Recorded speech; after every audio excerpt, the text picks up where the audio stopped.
Hey everyone, thank you for joining me today for this live stream of how to turn your PowerPoints into a facilitator guide. It's been a while since I've done any of these as a live stream, so well we're learning as we go again, right? But let's talk about this. Thankfully, well, not thankfully, well, yes, thankfully, one of our um, one of our customers has submitted in a PowerPoint deck about self-care, and that's what we're going to use today as the jumping off point. This way, I was glad that I didn't have to use a sample deck that I had. Well, one, because at the end of the day, we're going to put in, I don't know, 2 or so hours into this, and I'd love to be able to just hand off to somebody what was built out. So I want to thank All Rise for submitting in a deck for us to use. I do have a sample. Well, let me pull it up so you can see it. And again, it's been a while since I have done this live, so we're not going to have all the bells and whistles that a lot of times we normally do. But let me pull up this deck so we can look at this. All right, so we've got a PowerPoint deck here. Let me kind of make this a little bit bigger so you can see. All told, I think it's 31 slides that we're going to go through. There are, some slides don't have notes. Most of the slides do. Some of them are polling slides. So this is a great example of material that you may be using as the basis to start building a facilitator guide.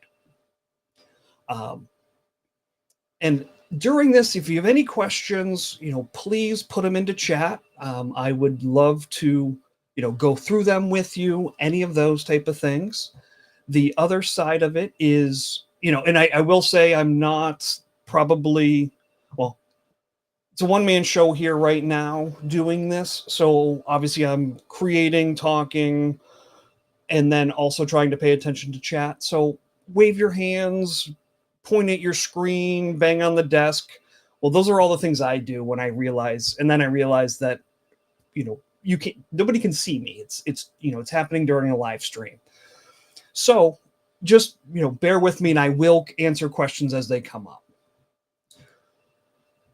So what we are going to be using today, LeaderGuide Pro, to build out our facilitator guide, right? It is our tool that, that our company, Great Circle Learning, we actually built it back 96 or so. We've been in business since 1992, and we were a custom design house, and we built material for pharmaceuticals, financial companies, and we used to date ourselves. We built everything in PageMaker, right? We did it in a desktop publishing, and once you actually, and I should say, once you start building in a desktop publisher, you get amazing results, right? They can look like magazine quality material, and then you got to edit it, and then you make one change and everything shifts, and then you got to shift every other page, right? Each page is made up of all these components.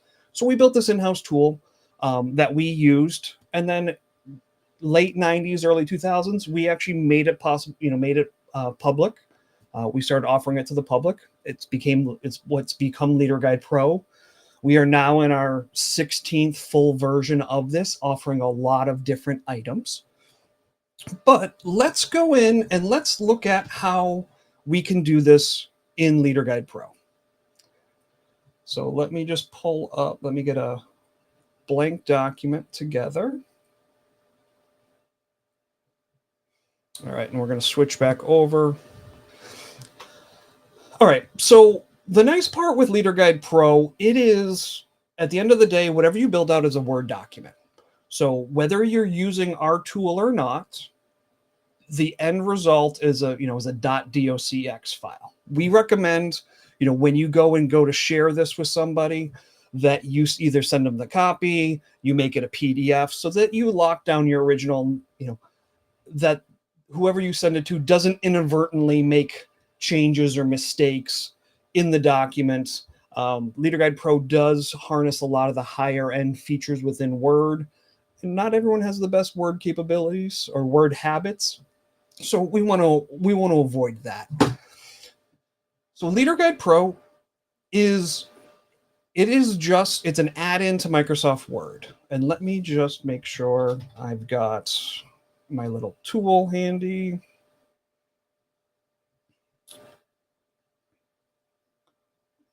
All right, so I was just launching a tool. One of my favorite things for doing live demonstrations, or when you're sharing your screen, is a little tool called Epic Pen. It allows me to do certain things like it gives me the capability to draw on the screen and bring your attention to different things. So LeaderGuide Pro, and actually let me just put this on the other monitor, and we'll go to red. So LeaderGuide Pro just becomes a tab on the Word ribbon. And let's make this bigger so you can see it. So when we want to start building a guidebook, simple enough, we come over to the Start section, and there's a blank file which opens up the document, opens up the file to start building out our LeaderGuide Pro document. All right. So I'm going to click on this. We're going to start building one so you can see this in action. I normally have a tool that allows me to zoom in and zoom out. It's a Windows tool, but for whatever reason, we are doing this live.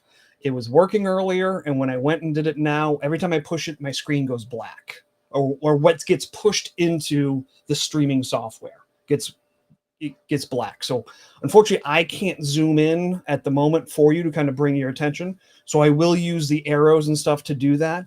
But if you hold down Control and use like your mouse wheel, you can always zoom in on the screen that you're looking at. So on this video, you can zoom into what we're doing. This is going to be recorded also, so you can always come back to it. All right. But when we start building with LeaderGuide Pro, the nice part is we're going to give you a whole series of dialog boxes walking you through the process of building out. So simple enough, we're going to come in and we're going to, what's the name of our guidebook? So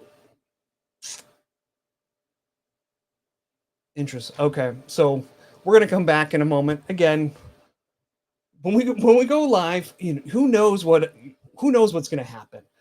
I also point out that my kids are home for the summer, right? I think most kids are. So there may be some coming in like asking for the car keys, or like, Dad, the dogs need to go out. And I'll cover up the mic. I'll cover up the mic before I start yelling at them.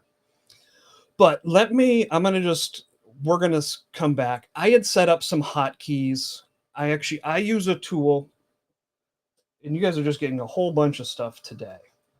I use a tool called an item called the Stream Deck. And here, let me share my screen so we can see this again.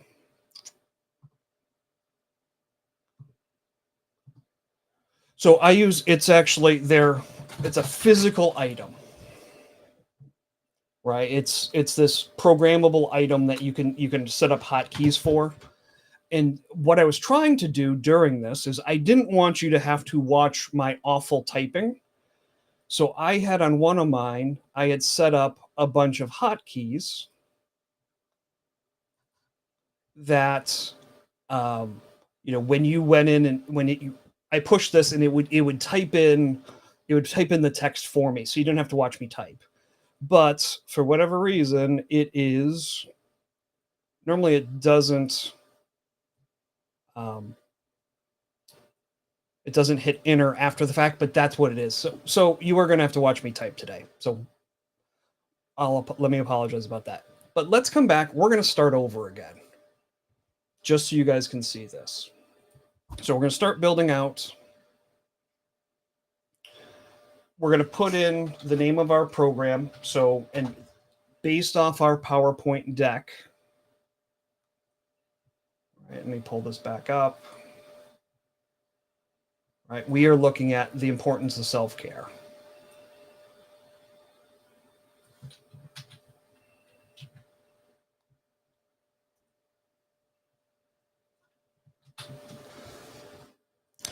On LeaderGuide Pro, you can always put in a course ID field. So it's going to be an alphanumeric way of capturing the information of what you're doing. Or, so we could be tied to an LMS number. It could be course versioning, something like that. And what are we? 7, 25, 26, 25. And then what are we building? Is it a facilitator guide? Is it a participant guide? Is it an e-learning reference, which is in beta? We're going to be doing a facilitator guide. You set up your column structure. We'll talk about this in a little bit, but generally I like 3 columns for facilitator guides. I like participant guides to be 2 columns. And then you can go through and we can choose what we call is the collection. And the collection really is a series of templates. So instead of using one single template to build out your material, we use, we'll have the collections made up between, depending on the collection, 15 to 20 different templates from what does your cover page look like and what is, your copy, what we call the acknowledgments page. It's your copyright, your legal notices. What do you need for compliance purposes? That's a page. What do you need for all your required materials, right? So we've got a bunch of preparatory, templates that are set up for you, but it's also got a style guide and what do your icons look like? And, how do we handle, if we create an agenda? All of these things are tied up into the collection. So you can choose a collection. LeaderGuide Pro is going to give you 9 total to start from. So they all have kind of different look and feels. But then you'll see you can have a whole series of other ones to use. We'll use our modern collection for right now. On any of these dialog boxes, if you click on the LeaderGuide Pro logo, it will bring up the text help for that specific dialog box that you're on. And if you click on the little camera icon, it would pull up, I pull this over, it will pull up the help video for the specific dialog box that you're on. So at your fingertips, you have help to start building out your guidebooks. But with that being said, we're going to click OK here to start building out the guidebook. And we are going to come back, we're going to kind of stop in the moment while this is happening to kind of go through a few other things. All right, that one does. One of the other things that happens, LeaderGuide Pro is going to prompt you to save. Well, it's actually Word prompting you to save, but we're going to save the document. Big thing to know, everything's in your environment. It's not cloud-based. We don't have access to anything unless you choose to share it with us. So it's not like Canva where you build stuff out and it's sitting on the cloud that technically anyone can get to it. So your proprietary information is still behind your firewalls and all those type of things. All right. What we've got to here, and this would be one where I would recommend zooming in. This is going to start. This is actually a new feature in version 16 of LeaderGuide Pro, but it's giving us the capabilities to go in and basically get your whole course structure put in place before we start building out, start building your facilitator guide. LeaderGuide Pro uses a 2-level hierarchical system, right? So you have a course, right? So your course or your program is made up of modules. Modules are made up of lessons. And then lessons we break down into, this week I've been calling them facilitator actions, right? The says, the do's, the asks. The terminology LeaderGuide Pro uses is content blocks. But this is where we want to get into place. This is also one of the biggest pain points we have seen over the years that people have from going from a PowerPoint into a facilitator guide, right? When we look at a PowerPoint, and let's pop back over and look at this one. Let me drag this out of the way so you guys don't have to see that. We'll bring it back in a moment. But our PowerPoint deck, right, in this case, let me get my head out of the way if I can. Our PowerPoint deck is 31 slides, right? Slide 1, slide 2, slide 3, slide 4, and it's broken down all the way through this, right? It goes from 1 to however many are in your deck. That being said, I know we can go through in PowerPoint, you can add in sections, which kind of put in a little bit of information. You can denote this is one section and this is another. So one level hierarchical system, right? That's what a section is. In LeaderGuide Pro, let me get this back over. Again, we are looking for a 2-level system, right? We're in the world of adult learning, right? Terminal objectives, enabling objectives, right? Heading 1, heading 2, module lesson, whatever you want to call those, chapter verse. I don't know, whatever. It doesn't matter what terminology you use. What matters is it's a 2-level.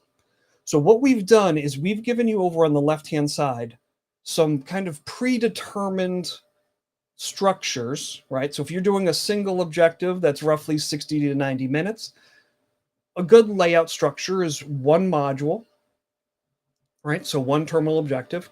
And then underneath that, you've got a series of enabling objectives or lessons, right? Or maybe it's a little bit longer and you're going to put in a few modules, right? We're going to go the burger method, have a introduction module. We're going to have a conclusion module, and then a module in the middle with all its lessons, with all the, the meat and potatoes of the training.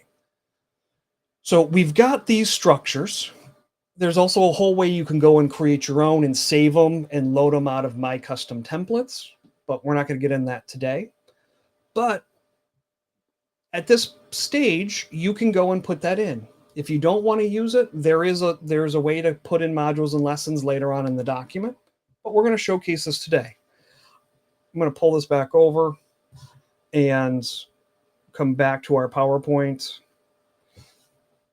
So one of the things, I did when I got this deck, I went through and I spent a little bit of time of figuring out what was the course structure, how did it break down? What would be a good table of contents? I haven't talked with anybody at All Rise who were kind enough to provide this to us. They may want to change it up after the fact, but we're going to put this into place.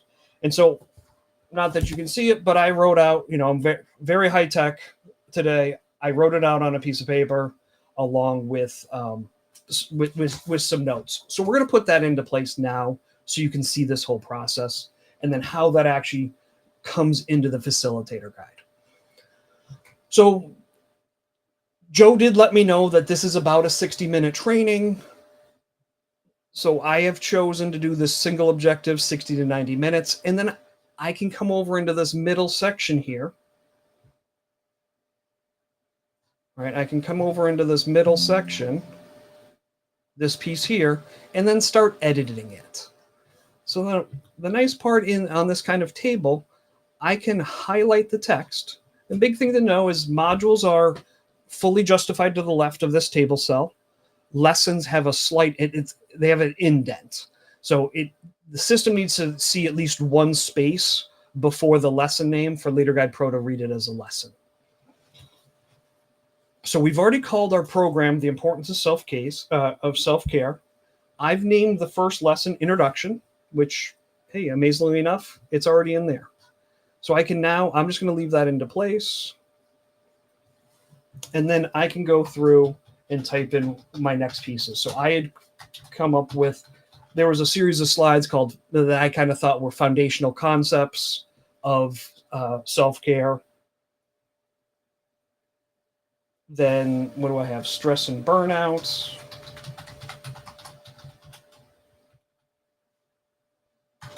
And this is why I tried to program that so I didn't have to do that. But again, my typing is fairly atrocious. And then strategies for managing stress.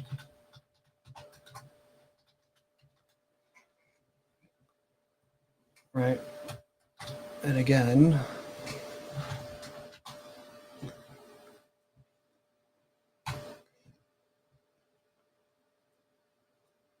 And actually, I'm just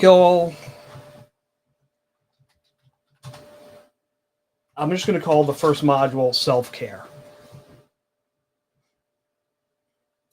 All right. If I knew general timings, and again, for our intents and purposes, I know that the training's supposed to be about 60 minutes. So I'm going to say we've got about 5 minutes for an introduction module or lesson. We're going to say 5 minutes for the summary, which would leave us 50 minutes or so. So let's say we had 15 minutes in foundational concepts, 20 minutes in stress and burnout, and 15 minutes in strategies for managing stress, right? And we can always change these after the fact. And if I knew specific goals for the module or the lesson objectives, I could type that information in here at this moment as well. I don't at the moment, so I'm just going to leave those blank, and it'll just give me a field to fill those in.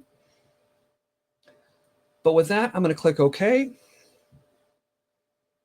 And it's now going to just start into my facilitator guide that was first created when I started building, when I used that Start a New Guidebook. It now goes through and it puts in all those modules and lesson pages. And now we get to the stage where, do we want to bring in slides? Do you want to add images to your document now? So if I say yes, I can bring in PowerPoint images.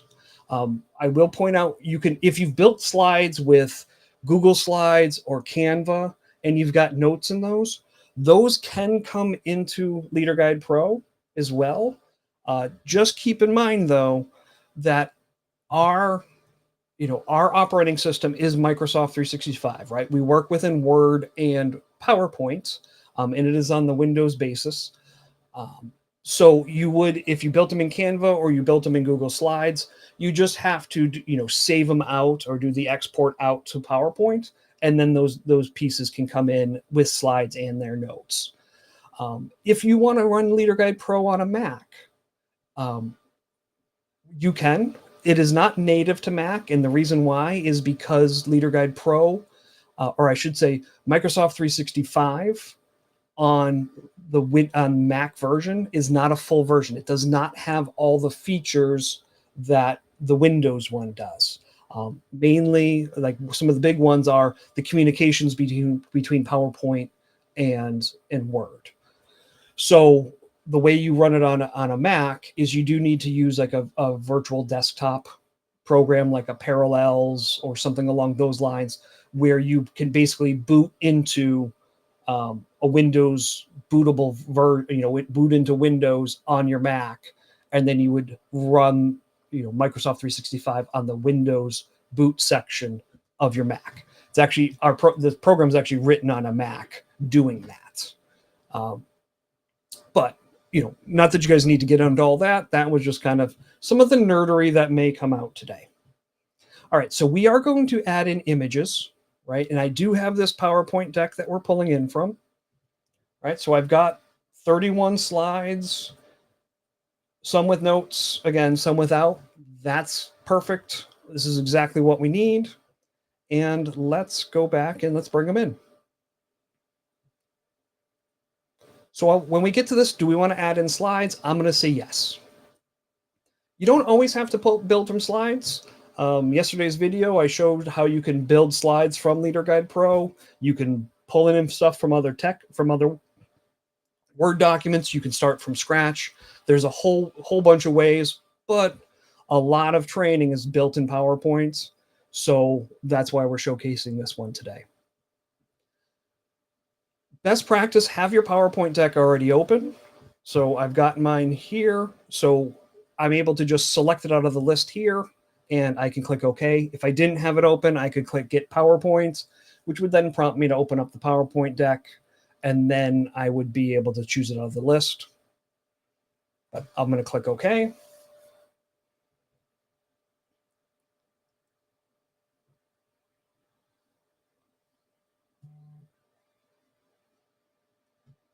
And let's hold on. I think I actually see it.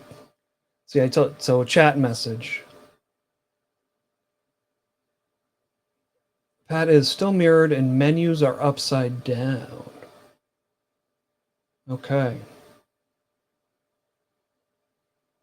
How do I do this?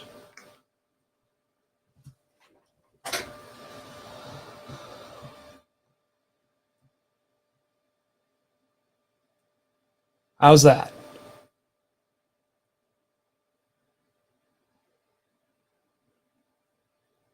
That should have fixed it. So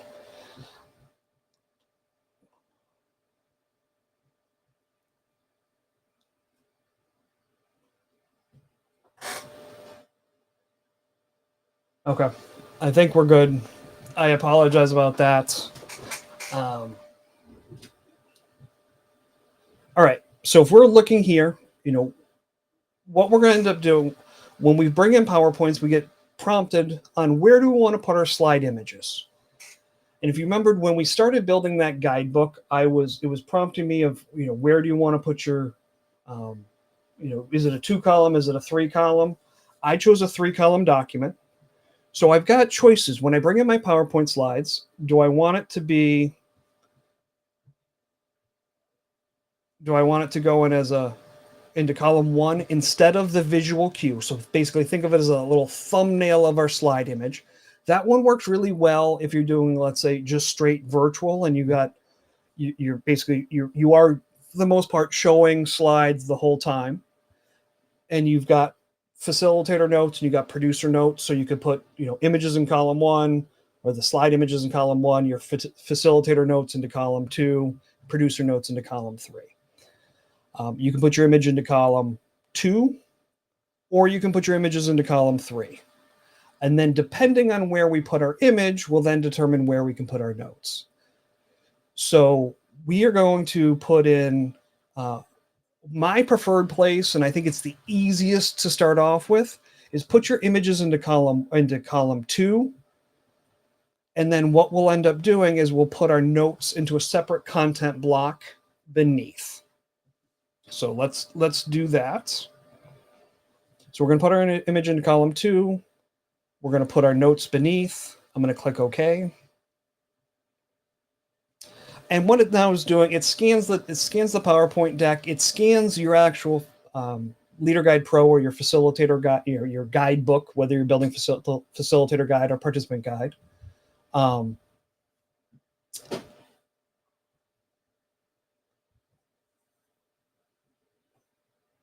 All right, so you're still seeing it mirrored.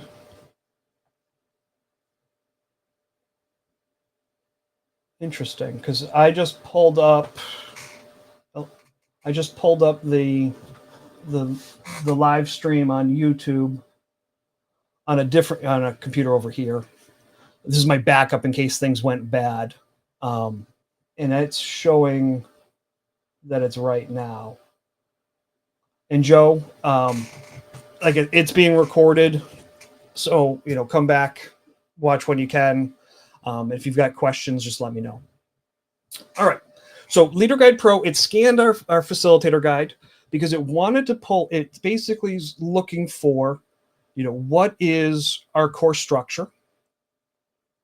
Because we don't always have to bring in slides at the time that, at the beginning of the creation, we can add them in after the fact.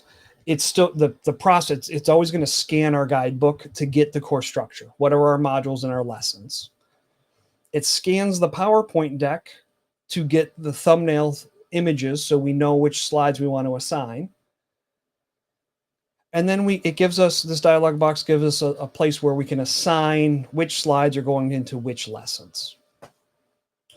Which brings up the great point that PowerPoint slides, when we bring them into LeaderGuide Pro, are assigned at the lesson level, right? So again, 2-level hierarchical system. PowerPoints are, sorry, I was reading. Eleanor, I'm glad everything's up and running correctly for you, which is awesome. All right, so we are going to assign them at the lesson level. So what we end up doing is we select the slides off the side, we select the lesson off the side of the dialog box. And then we can in the middle section, I can scroll and I can see all the different slides. So in my very fancy list that I made before, I had gone through and I had already figured out which slides were going to be assigned to which lessons. So for me, I've got slides 1 through 3 assigned to the introduction lesson. So I can just make sure introduction's highlighted, select the slide 1, hold down shift, click on slide 3, and I can click assign. And I can now see that this introduction is assigned slides 1 through 3. And then I will just continue through, right? So into my second lesson, foundational concepts, I've got slides 4 through 9. And I can assign those. And then for stress and burnout, I've got 10 through 19. And let's say you don't have to bring in every slides. You could hold down, you select one, hold down control and select, you can pick and choose. So you don't have to assign all the slides. That being said, if you're going to, at the end of the day, we want our facilitator guide to have everything that we possibly need to run this class successfully. So our facilitator guide should be our ruling document. Everything's in the guidebook. And then our slides are just the visual cues to help support that training. So my opinion is if I've got 20 slides in a slide deck, all 20 slides need to be in my facilitator guide. If I'm hiding out slides in my facilitator or my PowerPoint deck, or I'm not including them, why are they in that deck, right? My deck isn't the be-all, end-all of the training. My guidebook is. That's just, that's one of the soapboxes that you're going to get today, folks. All right, so we've assigned for strategies and management. I need slides actual. I don't want this one. I want slides 20 through 26.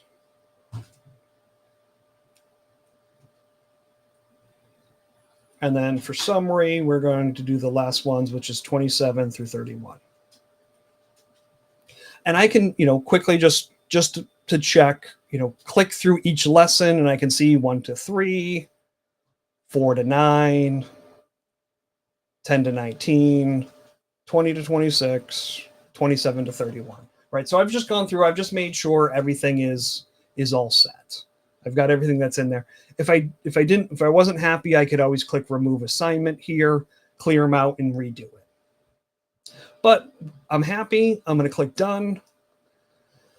And now we are going to take our slides and our notes. They go from basically PowerPoint, or LeaderGuide Pro is pulling the slide images and the notes into a temporary file. We call it a Scratch document. It starts loading these all up.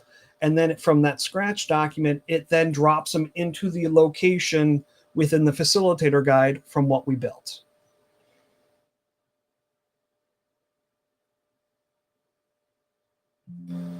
And when it's done, we get this action completed successfully.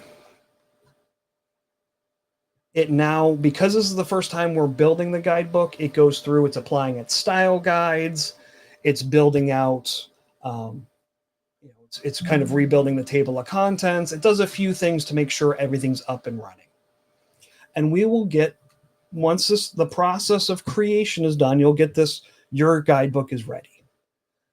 Doesn't mean our guidebook is done, right? We're through the creation process and then bringing in our slides. Now we are able to get to work. But if we click OK,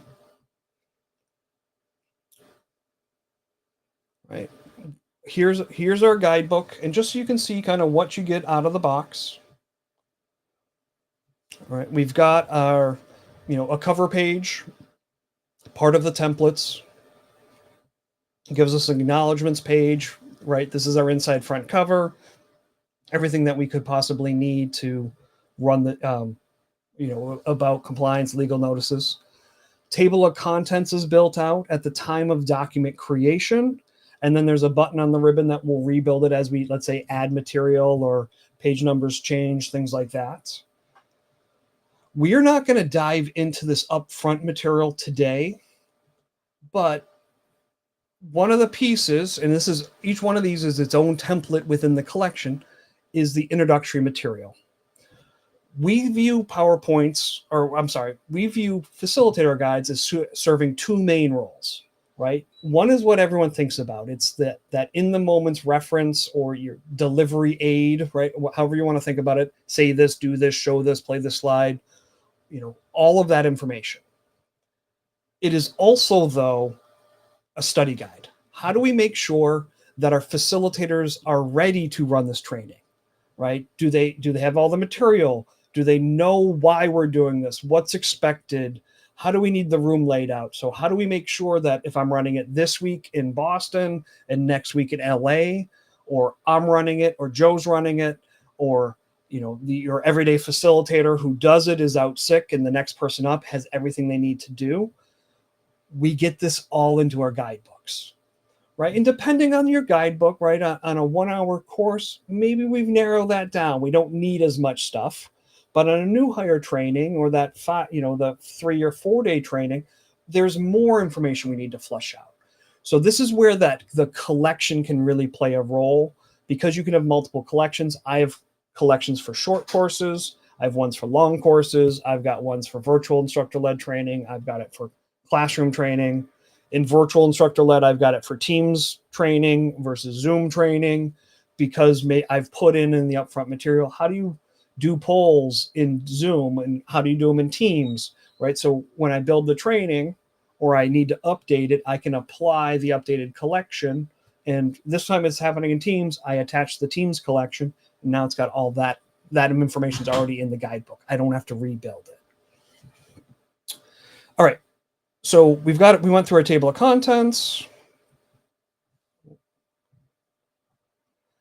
Getting started, right? This is our 2-page insurance policy for if the facilitator is out or someone's new's doing it, what's in the guidebook, what to expect, all of those things.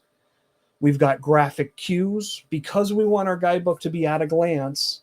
We want to have, the visual cues that are going to be driving the action. So when the facilitator consistently sees the same icon for the same action, they know, hey, I got to say something, or I'm showing this slide, or here's a key point, or we're going to be running this activity.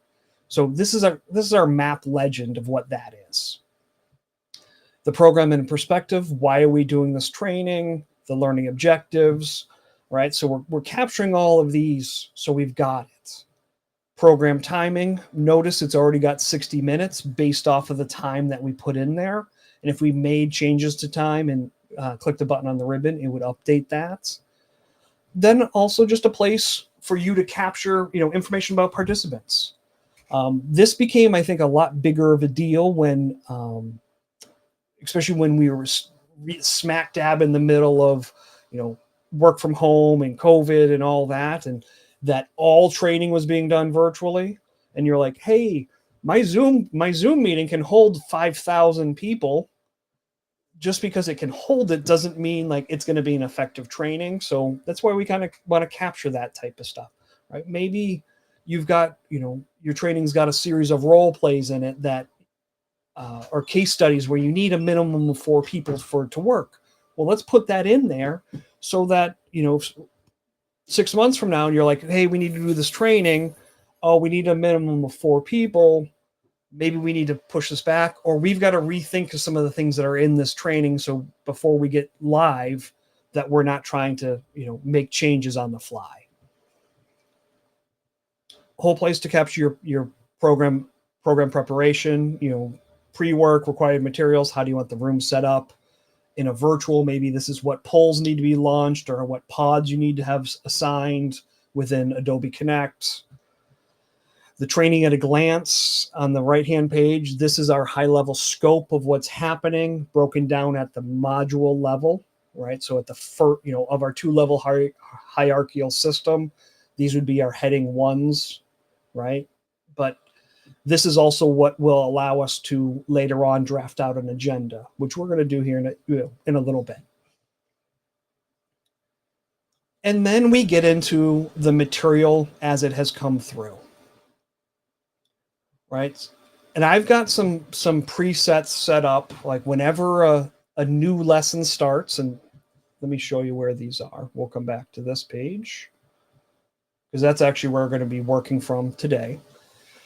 So in LeaderGuide Pro, if you go up under the parts section, so it looks like the six squares, there's a thing called LeaderGuide Pro Preferences. And this is where we can set things to happen every time you're working in a document or a document's created until you make changes in here. So like down and dirty, you want to brand things to yourself, change our copyright to your copyright, right? Browse to your logo versus our logo. And the next time you build out a guidebook, it will give you, your logo on our cover page versus our logo, right? It will have your copyright information versus ours. But it's also where you can set up, do you want to always have your module start on an odd number page? The one I'm looking at is automatically insert lesson objective blocks, right? If I don't want to have lesson objectives automatically come in, I can uncheck that, right? Or do you only want to have it to come in facilitator guides, right? This was already set on mine, so they're already in the guidebook. So if I don't want them, I can delete them out. But you can set some things to happen each and every time, you're working in a document. But one of the things we're going to do, we're working on the actual training material today. So I'm going to use our navigation pane over here on the left-hand side. I'm going to use it to jump to my table of contents. So let me move my head so you can see this. So all I did was I clicked on, we'll do it just so you can see it. I'll scroll up. I clicked on the table of contents, which brings me to the table of contents page. And because this is a Word document, I can hold down Control, I can click on the page number, and it will jump me to it. So we can go through and start pulling in, putting in information as we have it. And we'll probably pop back to this as we go based off what's in the PowerPoint. The upfront material, at the moment, today, I'm not really going to touch that too much. So within LeaderGuide Pro, every module has an overview page. So gives you information about what's the name of the module, what's the goal of the module, or this would be, this is our terminal objective.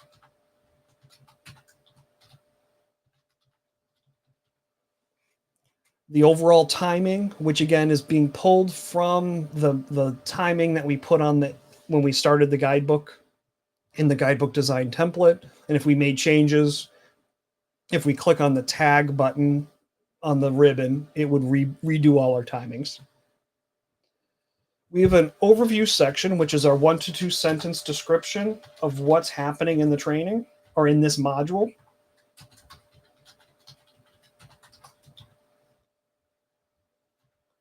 And this is why, again, I try not to type whenever I can. This field, the overview field, will be populated into the description field when we run the training at a glance. So our overview, which is within our self-care module, and if whatever we just determine our objective to be, the overview is kind of how we're going about getting there, right? So a 1 to 2 sentence description of how we're getting there. And then when we run the training at a glance, which we'll do in a little while, that will then populate over. So we're gonna circle back to this. And then again, if you had any materials you needed, resources and references that you wanted to pull out, we can put that information in here. All right, so we now have, we're into our training, right? It brought over our slides, right? It brought over the notes if they had them. If we've chosen to bring over notes, which we did, and the slide does not have notes, like slide 1 does, this would be a place where I would,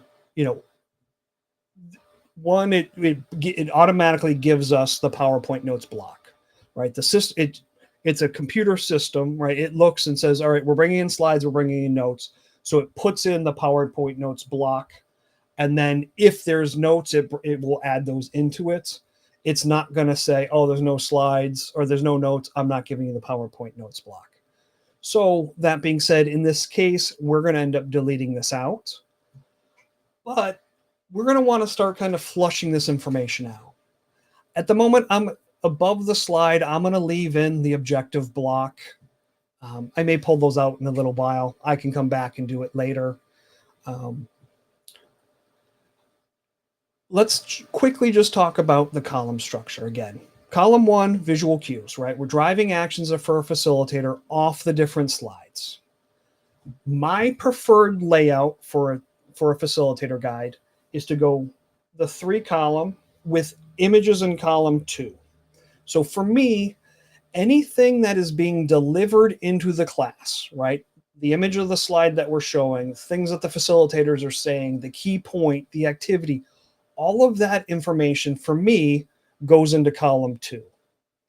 I use column 3 when needed for information I need the facilitator or producer to pay attention to, or maybe do, but they're not actually, it doesn't necessarily go into the classroom. I know that's like, just as an example, like I'll put a note over here about launching a poll, right? Yes, the poll is going into the classroom, but they're not telling the class that they're doing it per se, right? They're just doing it. That being said, what I'm going to, like, for me, like for slide 1, this importance of self-care, my guess is this is the slide that's going to be projected as people come into the class or into the auditorium or whatever that is. So I would go over and I'd give it a note. So I'm going to put my cursor over into column 3. So information I need the facilitator to pay attention to.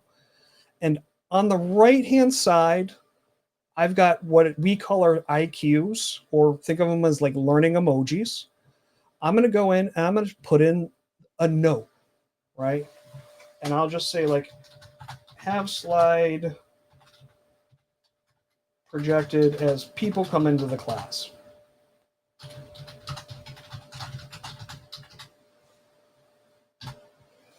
So now, facilitator, get this, we're talking about introduction. They know this slide needs to be shown as people come in. We don't have any PowerPoint notes on here, so I'm going to delete this out.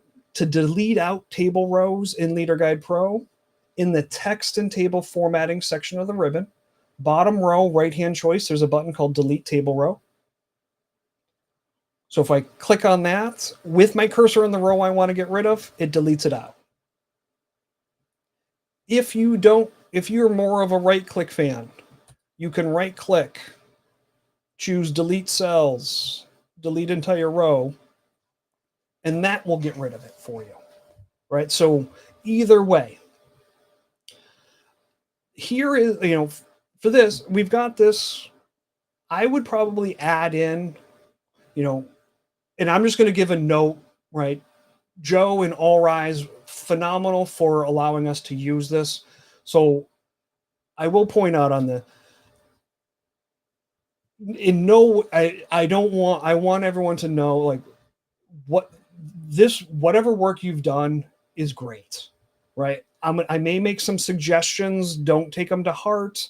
Maybe we'll figure out a way to flag them. Maybe it's a comment, maybe it's just a color, but in no way, shape, or form I don't want you to take anything that I'm being critical of the material. I'm just trying to help you create something better. So with that being said, let's get back here. My recommendation is have something like when that, I'd probably give a say block, right? I want the facilitator to say something like, welcome to the class. My name is blah, blah, blah, right? Simple enough. So to put in a content block, we're going to come into, on the LeaderGuide Pro ribbon, we're going to come into the content block section of the ribbon. I'm going to drop down instructor-led, and I can choose one of the content blocks out of here, right? So I can choose, say this. And then based off of where my cursor is located, so content block, very important piece. wherever your content, wherever your cursor is located in the document is where it's going to drop it in beneath that. Coming back to content blocks, if you don't want to have to keep dropping down this list every time, there is the first choice under both instructor-led and the virtual instructed queues. There is show ILT ribbon or show VILT ribbon. So if I select that, it will give me a static bar that is consistently there until I close it by either clicking the little toggle switch or by choosing it out of the ribbon. So when I'm working, and it depends on, I'm working off a fairly large monitor, as you can see, right? But if I was on a laptop, I may not be using that because I'm constrained by the sizes of my laptop, of the monitor. So it just depends. And let's zoom this in a little bit just so you guys can see this better. Like, welcome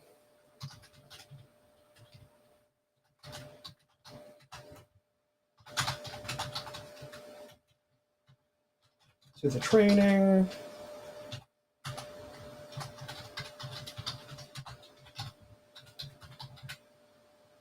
Right. And maybe, we're going to go with these two at the moment, like welcome participants to the training, introduce yourself. Maybe you want to put in, a short story about how,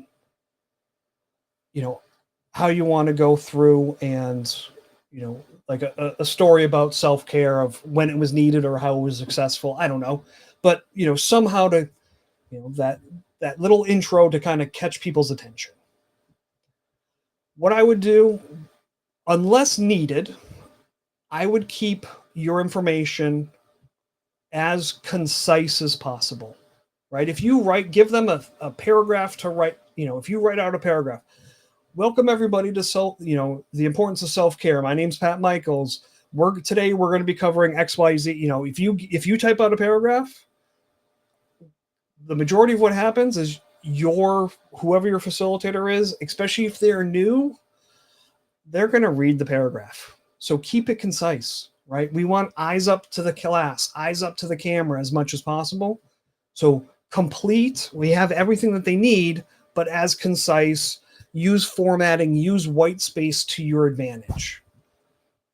Right? So I want these, I'm going to just bullet point these. When using LeaderGuide Pro,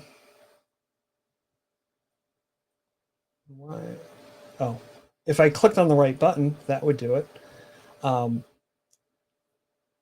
of the benefits of LeaderGuide Pro, we use that, we have that style guide, right? We have a style guide that will go through and you get to say my headline text is this, my body text is this, my bullets like this, my numbers look like this. So you have multiple people building with your material. They don't need to know our body text is Tahoma 14-point italic orange or whatever. They just need to know on the ribbon. Let me draw on this again. They just need to know on the ribbon, which buttons, like, here, this got too big.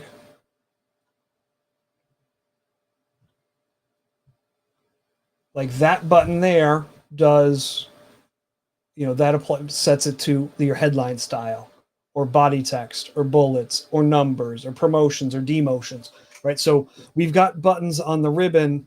So they just need to know, oh, it's body text. I click on this one. So that's what I just had done. So, so that applies the correct styles. The disclosure, right? This slide here. Something to think about on this. It obviously depends on disclosures. Obviously, compliance departments put these out there for specific reasons, right? They're important. But if we are providing somebody a participant book, and I don't have the answer to this would be something you need to run by your compliance department. Can this be a line item, can this go onto the acknowledgements page, right? Could this go into the acknowledgements page in a participant book or in the facilitator guide, so that they've got it, whether you've printed the participant book or you've provided them PDF, they've got that disclosure, right? And maybe now it just becomes a quick talking point,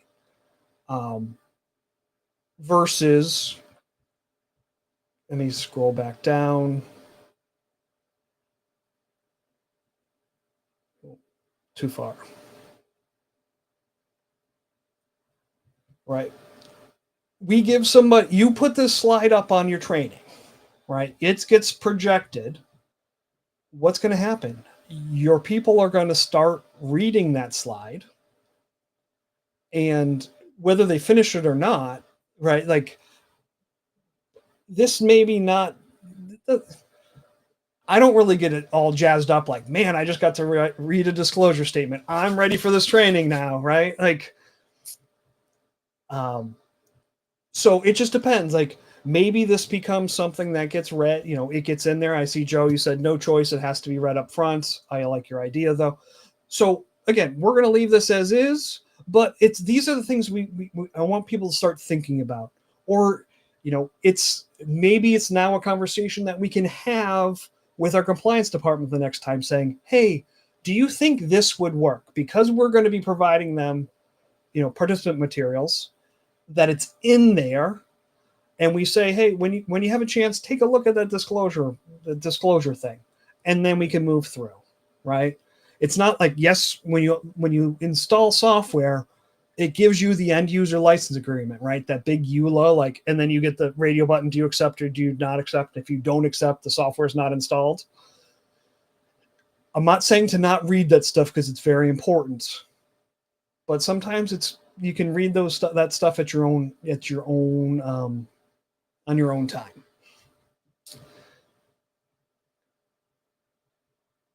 So, maybe we'll just put this over here. Can this be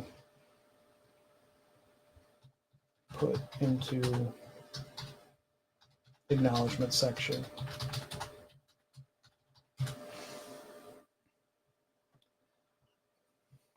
Right. Or maybe, another way to do this is, do you have the facilitator, ask people to read it, something like that.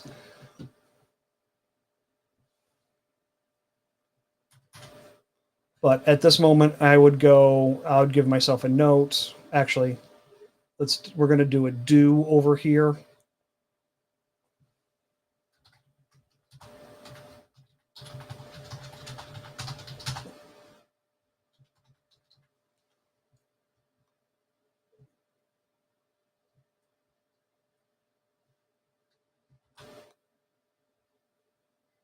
And for right now, let's just go home.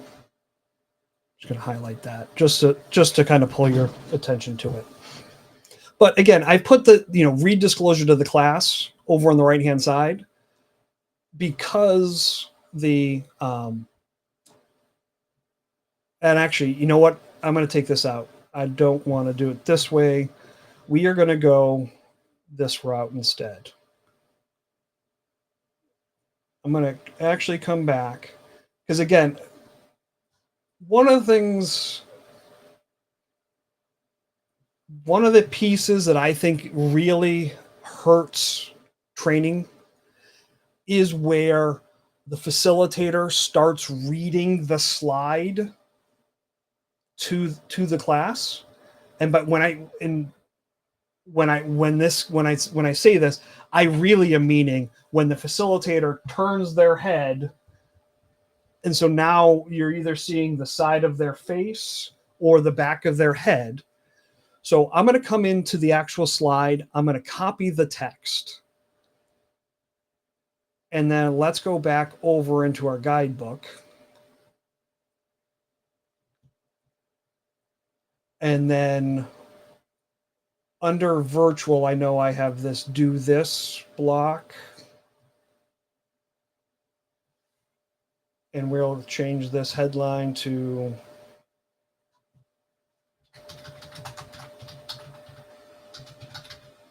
read disclosure. And then I'm going to paste in the text, but what I don't want to do is I don't want to carry over the format. If I do a straight paste from PowerPoint, from another Word document, from the web, from a website. So if I just do a straight Control V here, it pulls in all the formatting of that other document. So let's just undo that real quick. So on the LeaderGuide Pro ribbon, in the text and table formatting section, there is, it looks like a clipboard with a do not enter circle through it. That's our paste special. So it will paste it without the formatting. So I can just put my cursor where I want it. It would paste that in. It actually pastes it at whatever the style of the paragraph mark you're at in LeaderGuide Pro. So I now have that information. I don't necessarily need a third column in this situation, right? So what I can do, I can come up under text and table formatting, bottom row. Oh, here, it looks like the looks like a spreadsheet with two arrows pointing left and right. Let's go in and we'll click on this. This is merge or split. It reads the template of how wide column 1 is, how wide column 2 is, how wide column 3 is. And so now I can have, you know, there's the disclosure. You know, so the slide's going to be up there. Obviously, in the guidebook, I just gave you the material, but now it's better that the facilitator at least reads out in this. And not that I never. There are times where you need to read out of the book, right? You got to read this compliance notice or this disclosure. Great. It's a better experience, one for the learners and two for the participant, to at least have it in the materials in front of you than trying to turn around and read it off the monitor. Because the other side of it, if that's the second event that they've now seen, there, you know, too many times have we sat through training where someone just reads the slides and they're like, this is going to be another one of those. So at least get it in the book where they can read it. All right. Here is, you know, again, PowerPoint notes. There wasn't any on that slide, so I'm just going to delete out that block. What are we going to cover, right? We all put these slides in, right? So this is where you're going to show that slide. Let's actually, at this page, let's delete out this objective block from above. Right, and I can now insert in a lesson objective block beneath it.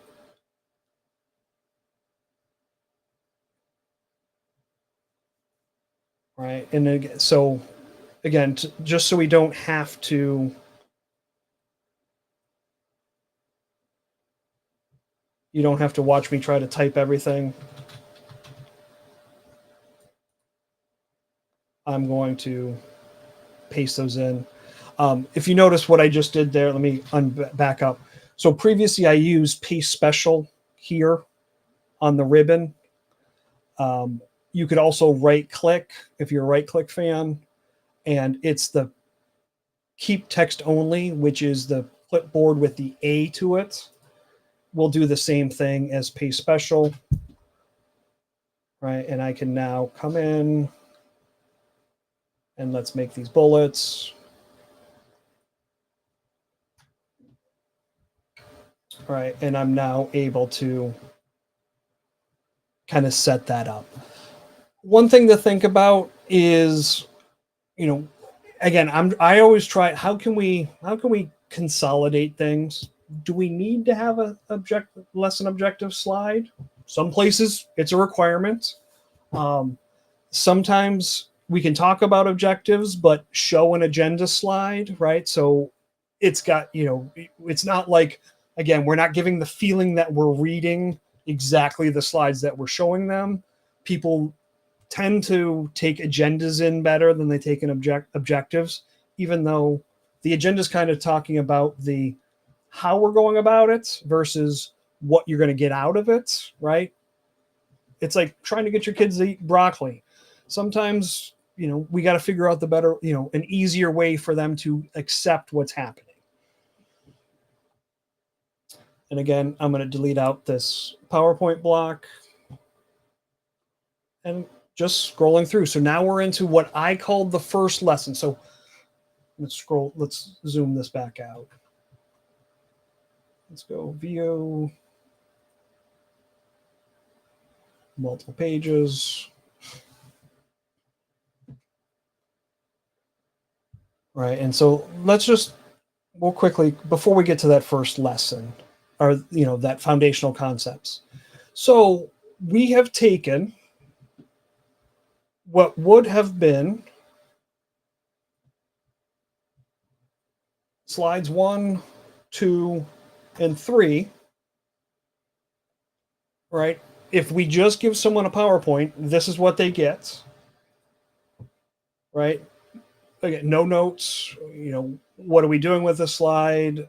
What do we do with the disclosure? What are we doing with the objectives, right? It's kind of giving across the impression that we're just going to be, you just need to read what these slides are because the people can't read them themselves, or that we want the people just to read them and we're going to stand here in the front and just look uncomfortable. Versus, right, same thing. Here are those slide images, but now we're giving them, visual cues to drive their actions, have the slide up when they come in. We're going to say something, right? When this disclosure is shown, here's what it is. So they think, right? And maybe we read disclosure to class. Like I wouldn't even go, just read disclosure, right? What we're going to be covering, and we can talk about the objectives, right? So they've got everything right there at their fingertips.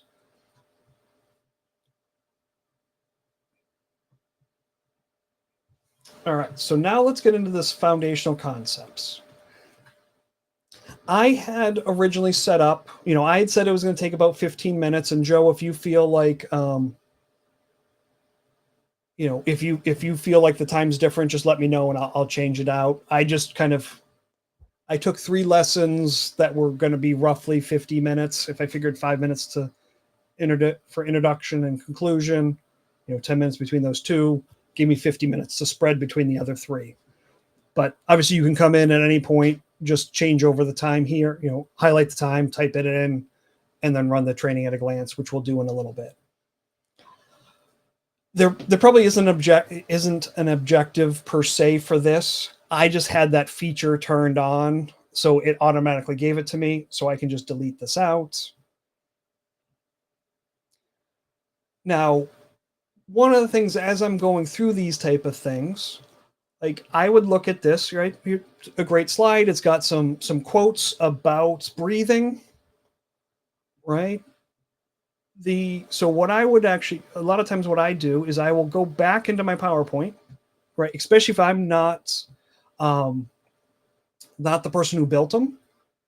I'll go to the PowerPoint and I will look at it as if it was in presentation mode. So the slide that we're seeing, let me get out of here. All right, there is, the foggy background. I'm guessing Great Smoky Mountains or somewhere in Colorado, just my guess. And then again, series of text. But when we look at it, how does it actually play? So we've got the slide, and if you're not going to see it, but I'm clicking the arrow button. So 1 click gives me text. 2 clicks gives me, the name of it. 3 clicks gives me that one. 4 clicks gives me this. Right? And then I get to the next slide. So let's now come back to our facilitator guide. Right? So I'm actually going to go and say, This is an animated slide. 4 clicks, right? And let's make this stand out as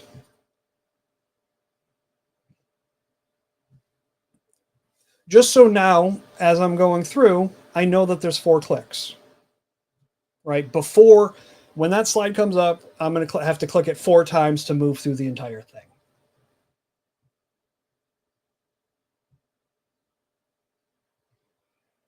And now we've got the PowerPoint notes. And again, I'm not, we're not getting into, to be honest, I'm not going to read most of this. I'll glance through it. But let's, and really what I'm looking for is how much of this information is what, how much of this is what needs to be said just to the class, but I don't necessarily need them to walk away with it. And by walk away, do I want it to be in their participant book? Do I not want it to be in their participant book? And again, we are looking at this in terms of we're building out a facilitator guide and a participant guide. There are going to be times where maybe you're just building a participant or not, maybe just building a facilitator. But if you kind of get in that, always get your mind when it comes to development of which ones of these are going to, which audience are these notes speaking to? Is it just for the facilitator, right? Is it just for the participant? So let's say an example of a facilitator only one would be a say block, right? Welcome to this class. My name's Pat. We're going to be covering X, Y, and Z. I don't need that to go into a participant book. Example of a participant only one would be, let's say, a notes capture block, right? Capture your thoughts about the breathing exercise and then giving a space to write or to type, right? Doesn't necessarily need to be like that block itself doesn't need to be in the facilitator guide. We'll give instructions about direct people to fill out this section or whatever it is. But then there's going to be the audience of that's both facilitator and participant, right? Like I'm just looking at these bullet points. Principal muscle responsible for 75% of the respiratory effort is the diaphragm. Maybe this is a key point when we want people to bring home. Again, I'm making this assumption. At the end of the day, you get to make the final choice. But these 4 items here seem like they are going to definitively be something I want to have both the facilitator talk about, and I want the participants to walk away with it in the material. To me, that's a key point. So my process for development, if there's something the facilitator is going to be saying but doesn't need to be in a participant book, is a say block. If it's something I want the facilitator to say or talk about, but also go into the participant book, it's a key point. So when it comes time, and we're going to see this in a little bit, when I say go from, extract from my facilitator guide, a participant guide, bring over my key points, but don't bring over my say blocks. All right. I'm just looking at these other notes. The greatest diffusion of oxygen and carbon dioxide takes place in the lower lungs.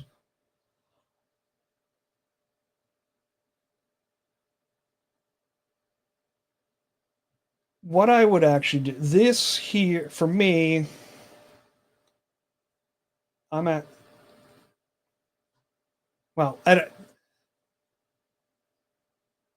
would actually, this is just me making a guess, but I'm going to say this is a say block here.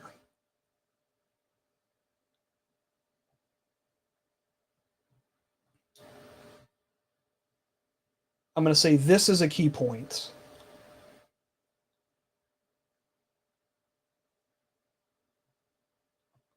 And then in this case, this last line about remember you can work with your breath anytime and you can always carry it with you. I definitely want that to be in the participant book as well. So maybe I'm going to put that down here, and I just pasted it in. And that's kind of that's a good piece of advice. So I'm going to just make it the title headline text so it stands out a little bit more.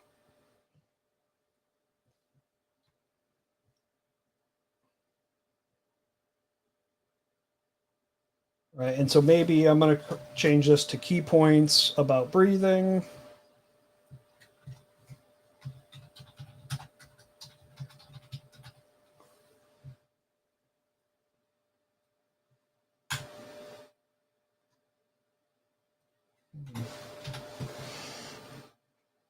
Right, and so now I've taken these notes, right? That's the PowerPoint notes section, right? If we're trying to drive actions, right? PowerPoint notes doesn't speak to an action, right? It is just talking, it's just saying, these were the notes. This is what was in the notes section of the PowerPoint block. But we, again, want our facilitators to be eyes up to the camera, eyes up into the class. So we're going to break that out into, deliverable actions, facilitator actions for them to take for them to do. So key point, say block, activity, all of those type of things. So I brought those notes into different actions, and now I can just delete this out.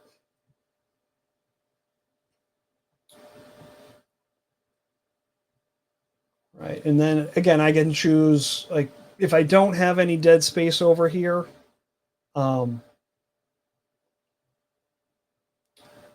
I can expand that out.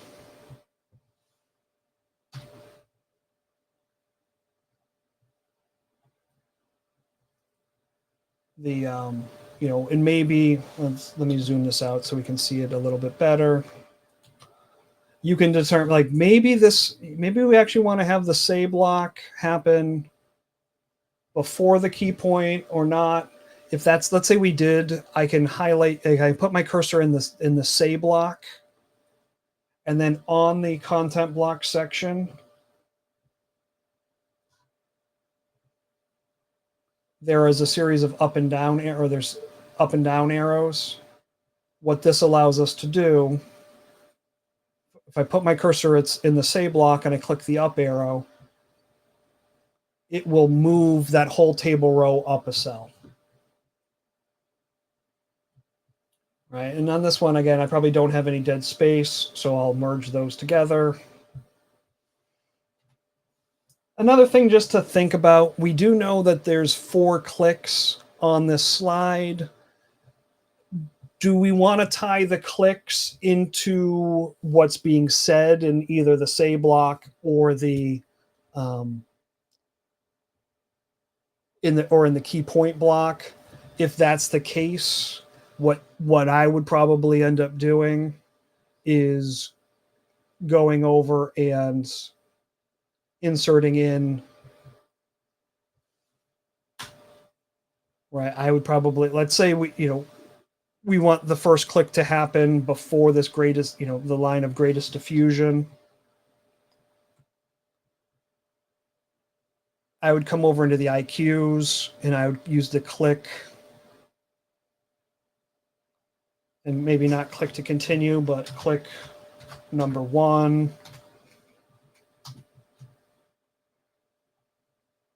Right. And then if this was going to be,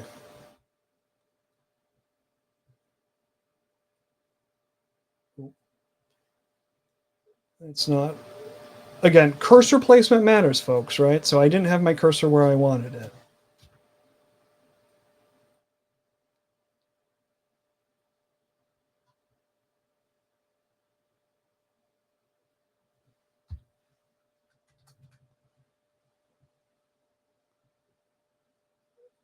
Right. You could go through something like that and give it a look.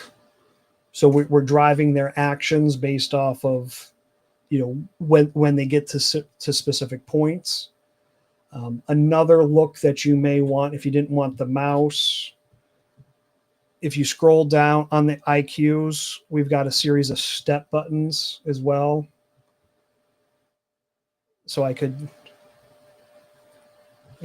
go and do something like this as well. It just you can just kind of play around with what you think. But for right now, I don't know if you want to have that, so we'll leave those out.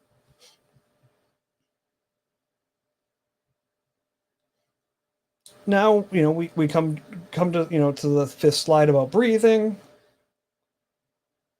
And again, we're going to come back over to our PowerPoints, go to that slide.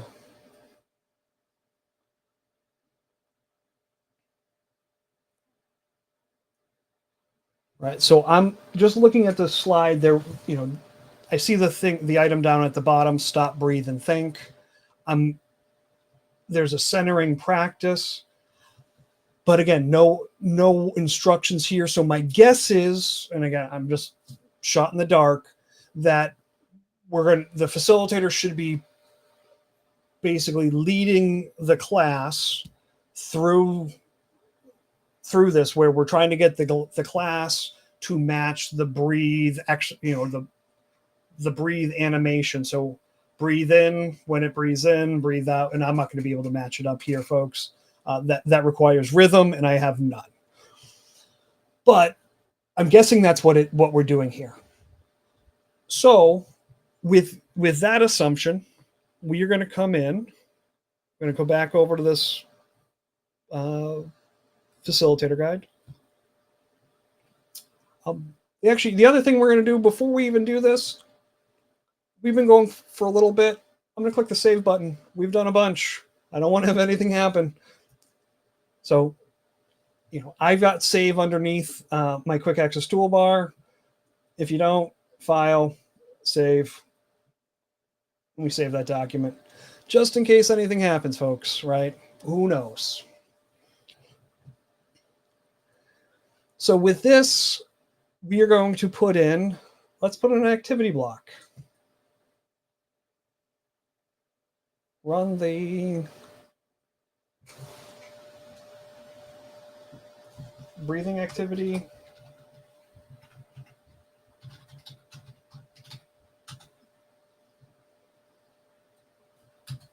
/ centering practice. I don't know how tied to centering practice you are. I would know if I've never done this before. I mean, I can make some assumptions, but I am not sure if I would know what centering practice means. I can figure out breathing activity definitively, but call it what you want.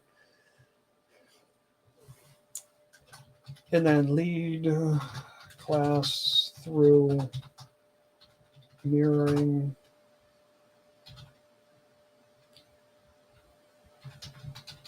breathing animation and slide. Right, and maybe how long would you want to perform? 5 times? I don't know. I'm just making this up. But I'm going to go through, put this in. So they now know they're running the breathing activity or centering practice, lead the class through the mirroring the breathing animation on the slide, perform it 5 times, perform it 10 times. If you wanted to, another way you could do it, if you didn't want to go over how many times for it, maybe we're going to do it off a series, actual amount of time. In the IQs section, there is insert time marker. So if you put your cursor in the block that you want to work at, let's say we're going to do this for 3 minutes or 2 minutes. You can type in the time. If you click on the little clock icon, it will give you underneath the visual cue for the activity, or for the visual cue of the content block that you're using, in this case, activity. It will give you a time marker. Minimum time is 1 minute. You can't go and say 30 seconds or anything like that. Smallest denomination that the program will read is 1 minute.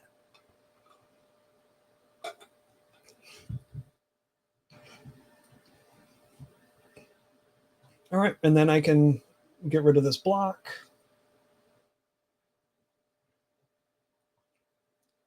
Right, and maybe we've got over here,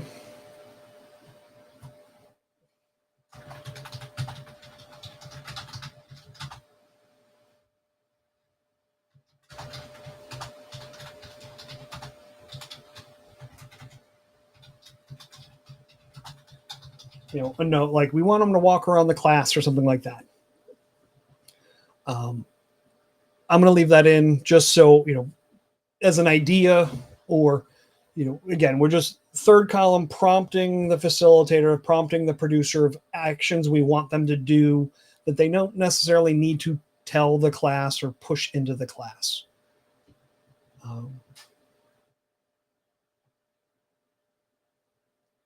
Team member wellness. So let's go look, let's just pop over. Let's look at that slide.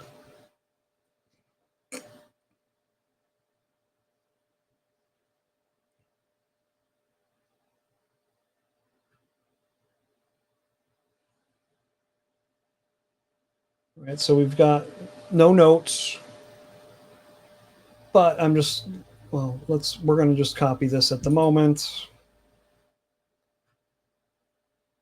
If you guys haven't figured, I don't like to not have instructions for my facilitators.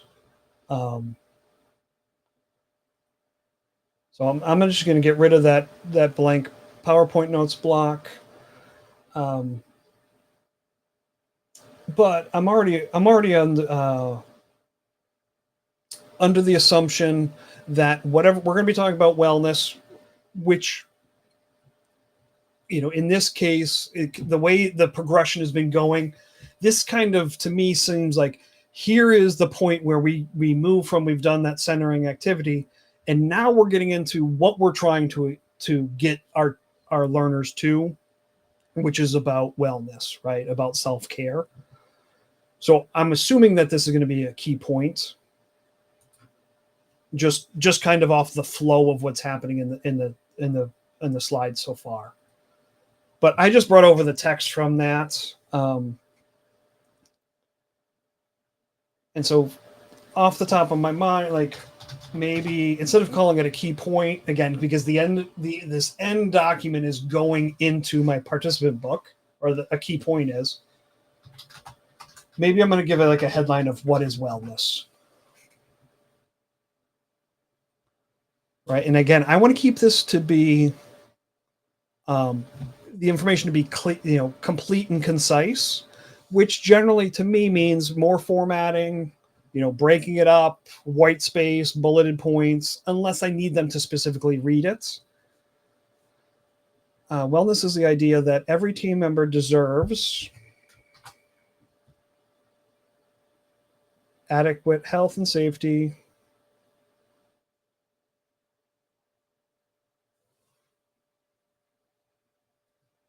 all right, so let's go, just looking at this, break this up into bulleted points.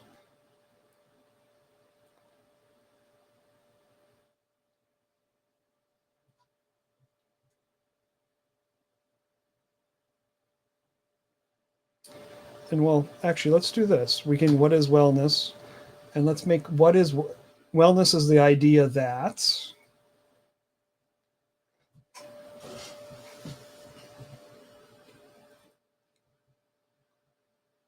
we'll merge that over. So as that slide's showing, right, it is the text from the slide. So maybe you at some point you want to rework that, or maybe you come up with a different slide that gets it across, gets the idea across, a visual support to this idea.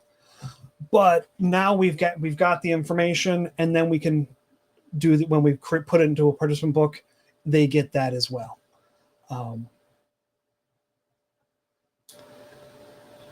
Next two slides, you've got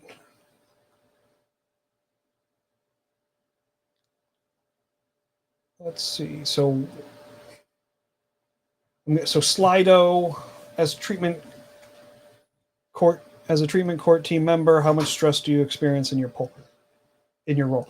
So I'm guessing, and I haven't used Slido before. I'm guessing it's like a polling tool, or it's an add-in to PowerPoint that allows you to, people to answer questions and then have the polls show up during the training, or up on the slide as long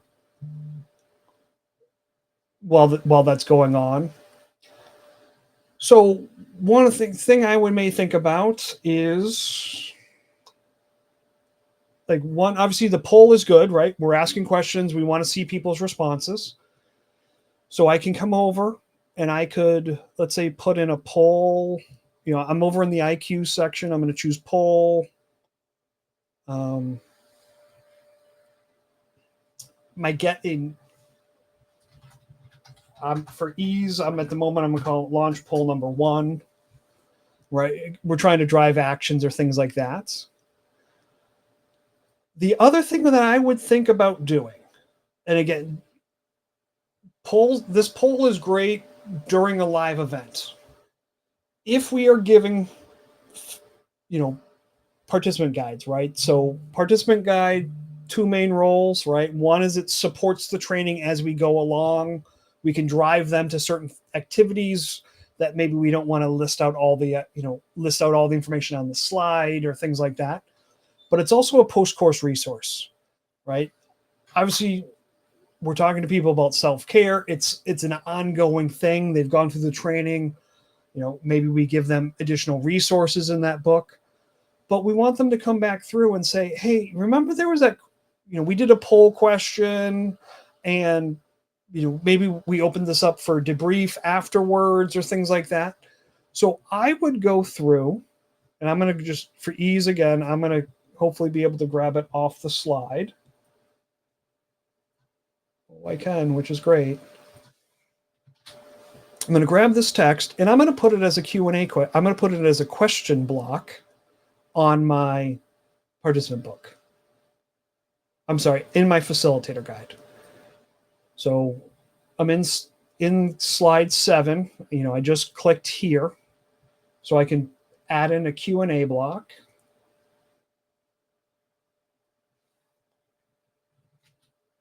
Oh, and see, I do it too, even though I say not to. I just did a regular paste. I want to do a paste special. Right now we've put it in as the facilitator. Oh, and actually, let's do it this way. We're going to put it here.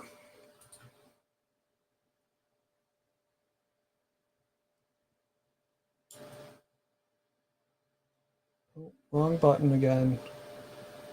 Getting a little punchy over here. I wanted this one. Right. So our facilitator, even though that slides up there, they are going to be asking the question. We give them the question in the book so they have it in front of them, right? They're not turning around reading the slide. But now also when I go and I build out my participant book, I can extract out, bring over my questions. And now we can give them this question. And then we can do, a debrief. We can give them a place where they can write. So maybe not only are they launching this, but we want them to, spend a few moments to answer these questions. Again, I don't know. I'm with it not being my material, I can just kind of offer some thoughts on this. But we'll get this out.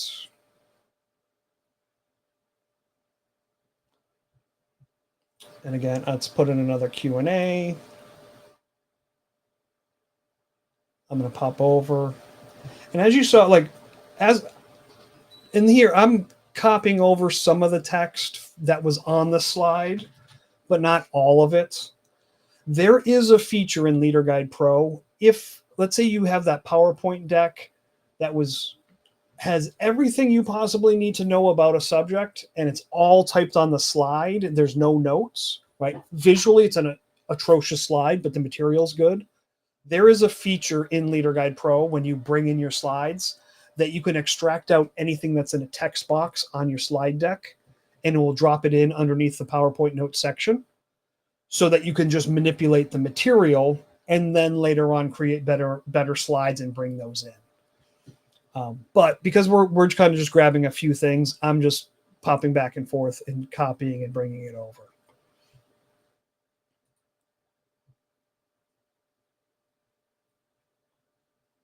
Right, so now we'll kind of expand this out. Now, normally I don't, when I'm in my actual development, I normally don't, I just kind of work everything in a in a 3 column. I leave those kind of blank spaces, where we're not needing them, like where I've been, well,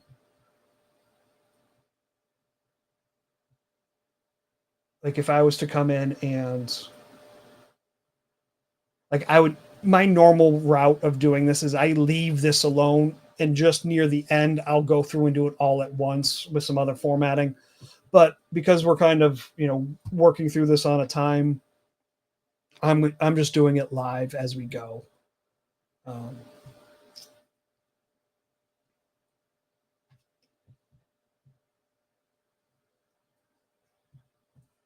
and then let's get rid of this.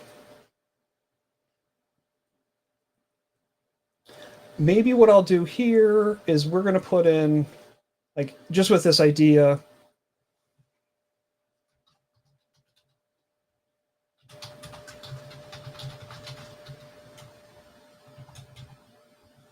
direct participants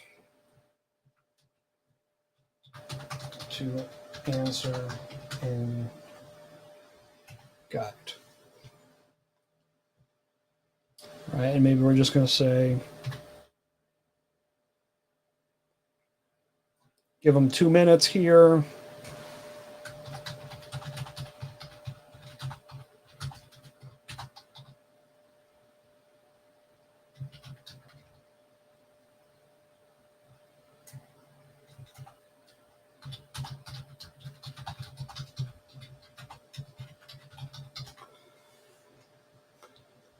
All right, so we're going to show the polls,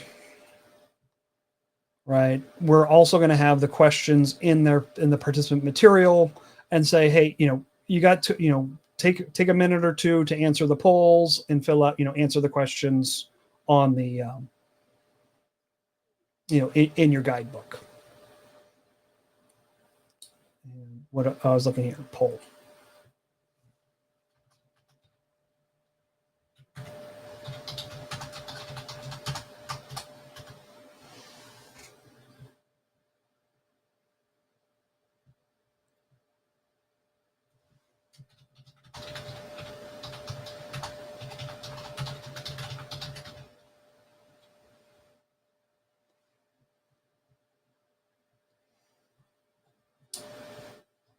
All right. So now let's come back. We're on to slide 9.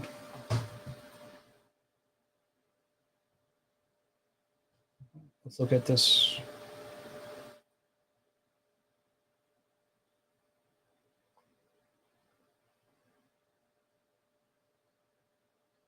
So we got, now my attention today, not so hot. I see it now. The color is moving around as the numbers are also moving. Okay, so we got another breathing activity. So let's come back here. We'll put in another activity block.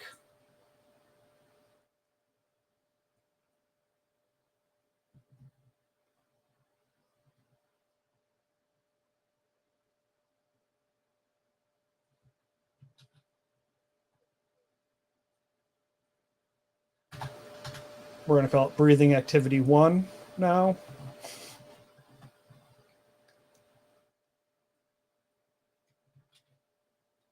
And I just pasted that in.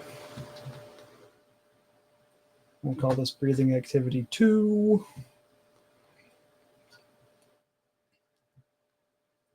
Right, and how long? Let's say we're going to give them 2 minutes to do this. And that needs to be here.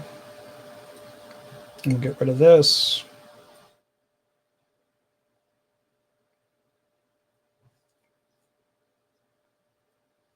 And just let them know this is animated slide.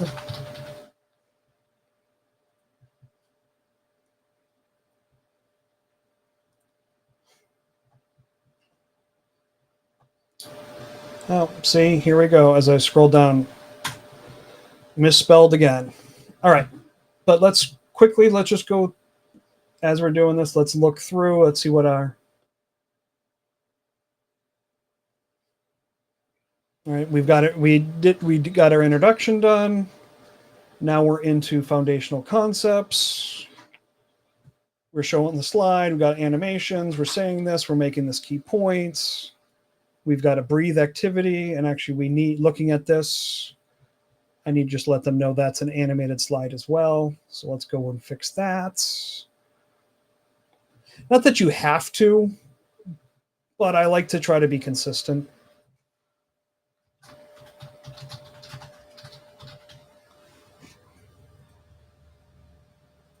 It also lets them know.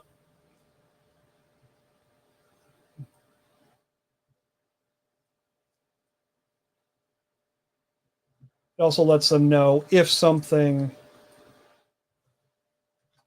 wasn't working right.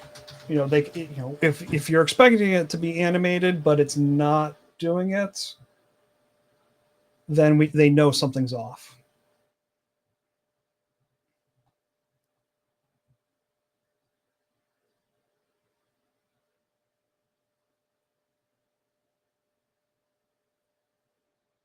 You know, maybe on this one, demonstrate the breathing action in front of class. All right, so again, let's just go back and look.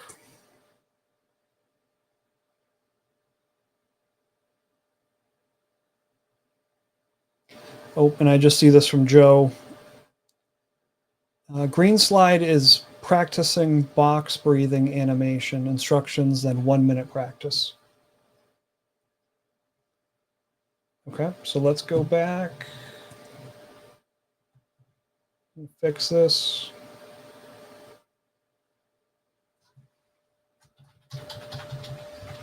Practice the box breathing.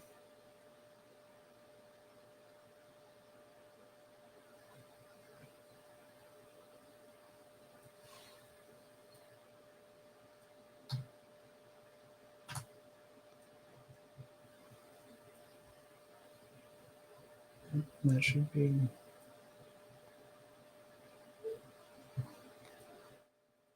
All right, so in here, it's not 2 minutes, it should be 1 minute. So if I click on the clock in the content block that had a time marker, right? So that was 2 minutes. If I click on the clock a second time, it will clear it out. And then I can type in my new time and give my 1 minute.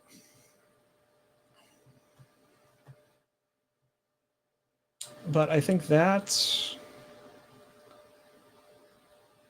right. So we're through the first two. Now let's quickly look at stress and burnout.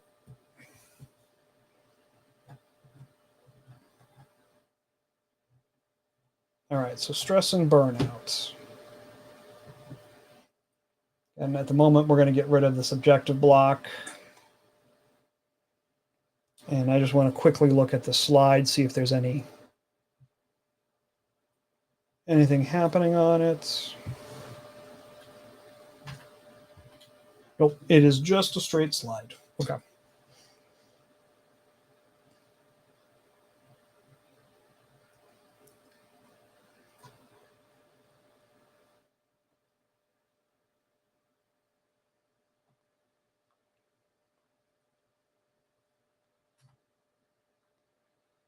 So notice when notes come over from LeaderGuide or from PowerPoint into LeaderGuide Pro, and we're going to pop back over here just so you can see it. And let's, right, there is obviously some things that were bolded or, got some spacing, all of that. LeaderGuide Pro strips out formatting when it comes over. So like the vicious trauma and the secondary trauma stresses, which were bolded, I'm assuming you want to have those stand out a little bit more. So I can, if you want to use the headline capabilities in LeaderGuide Pro, right? Again, this is if we come in, which one? That's this one. If we come in and use the first blue line button on the text and table formatting, that's title text. That's regular text or body text is the second one.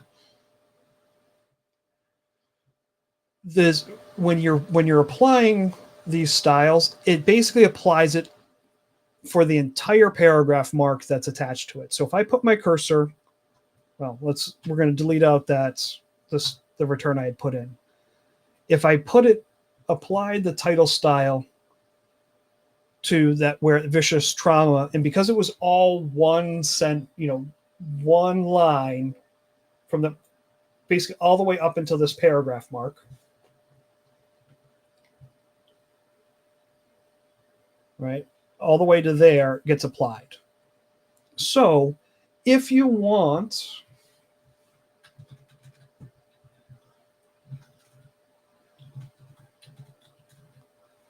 if you want to use that headline capability, you would just kind of break it up, right? Hit return, vicious trauma, and then we could just, right, secondary trauma stress.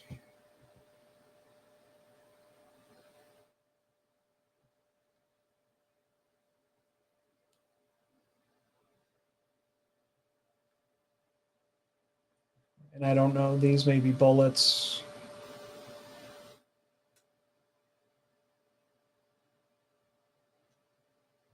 Right, so just kind of looking at and I don't know if this is all a key point, if this is all something that needs to be, if this is just something that needs to be said. And then we come down here. This is a continuation of that bulleted list.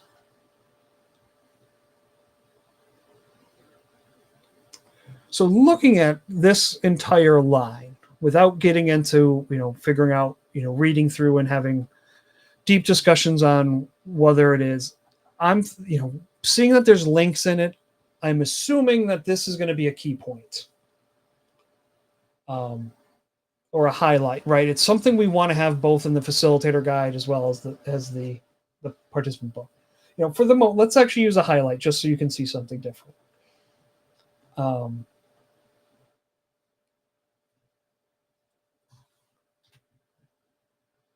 Right, we want to bring everyone's attention to that, so I put it in here. We can delete out this previous block because PowerPoint notes don't speak to anything. We'll make that over here. And then let's call out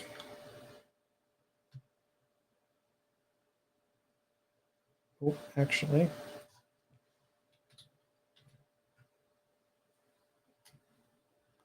let's put it here.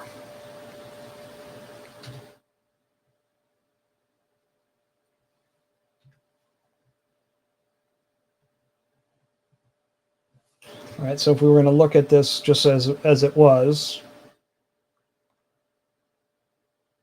we've got, the slide that's being shown. Here's information about vicarious trauma, secondary traumatic stress, right? Information, and then website. So with the idea that the facilitator can talk through all of this as they're going, but then that whole piece can be extracted over into a participant book as well. In this case, by choosing the highlight block. So that's kind of where we're going to go with that at the moment. Let's look at this next slide.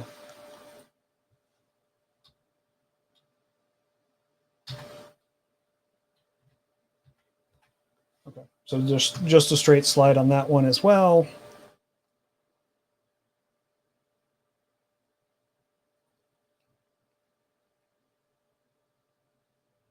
Okay.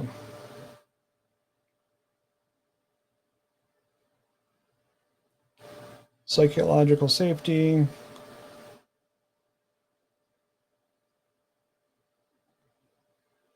Right? And again, sometimes you are going back, you're flipping back and forth to kind of see how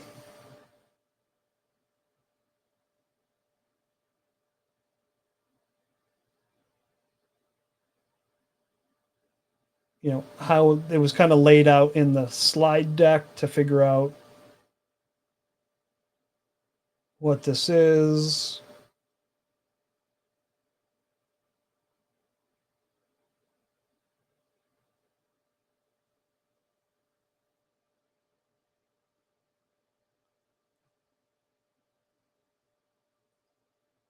All right, so this looks like it is a reading from this Safety by Amy Edmondson from Harvard Business School.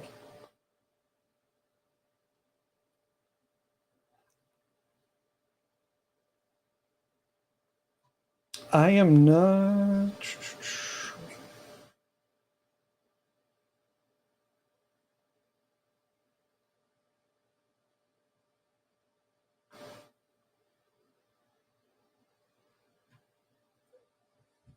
All right, so let's do this. So let's give it a say block. I'm looking at this. I don't know if you necessarily want to put that whole line,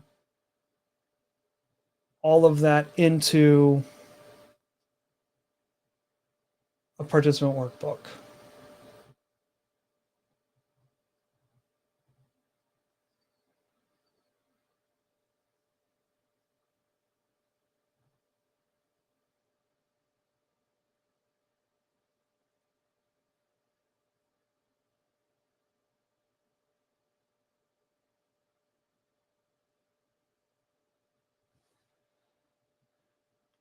Sorry, this is just me. I'm just kind of trying to think through this at the moment, looking at it.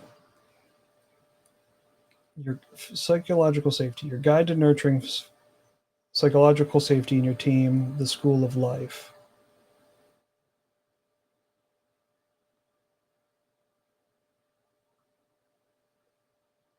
I'm not, well, I'm going to do it with the way my mind is thinking. Like my thought is psychological safety by Amy Edmondson, Harvard Business School, and then her piece on defining psychological safety. I think this portion here, psychological safety, is just notes that were typed in. Is the way I'm looking at it right now. So let's come back up. And at the moment, so obviously you saw me highlight text and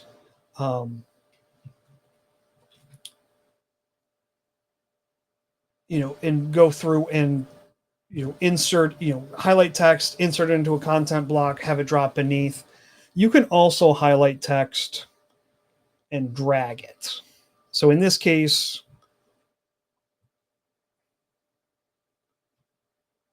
right, I'm guessing we're going to be saying this.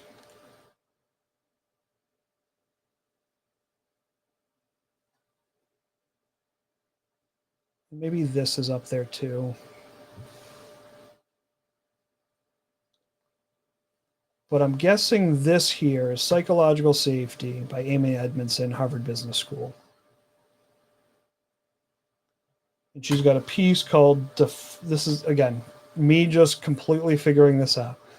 I think the rest of this,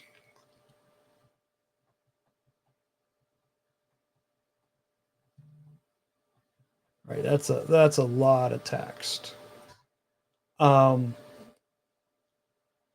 going to put this at the moment, under a do block.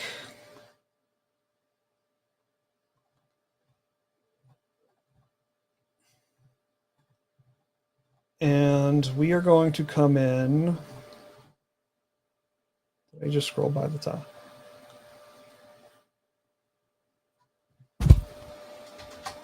We'll call it read excerpt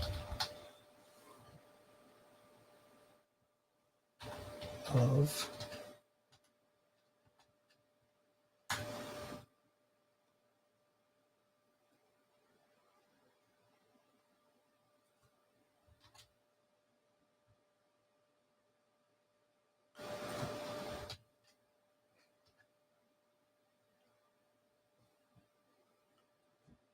All right, and then so I can now delete out the block above. And I'm going to definitively merge those down just so it takes up.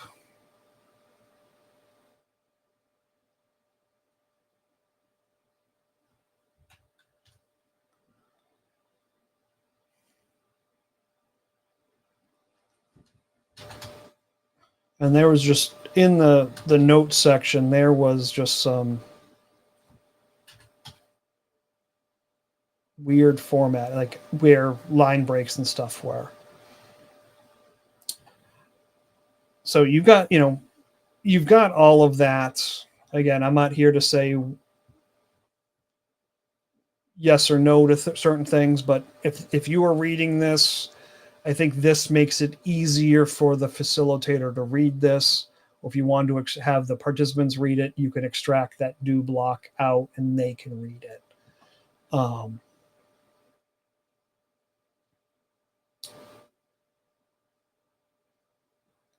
Okay, so that takes care of that block. Then we get to slide 12.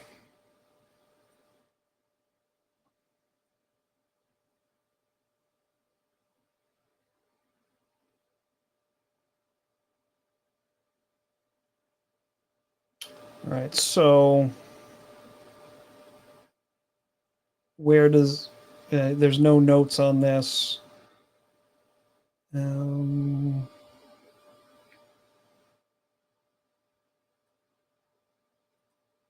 let's. There wasn't any animations. I looked at that earlier. All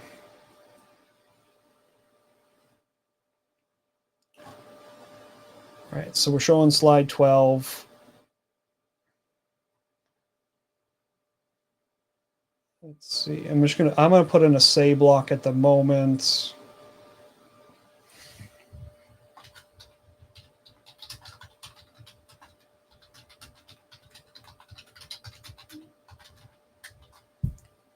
And I'm just gonna highlight that out just so you know, if there isn't anything, you can just delete out that slide content block. All right, now we get to the 3 E's of trauma.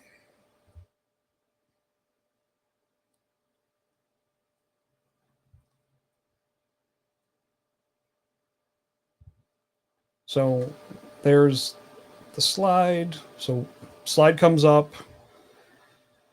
First clip gives us events and circumstances. 1, 2, 3, 4.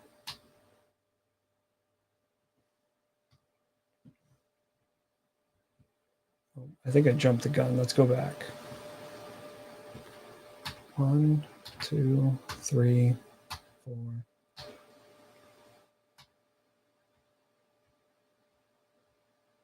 Okay, that's the next one. So we were at 4.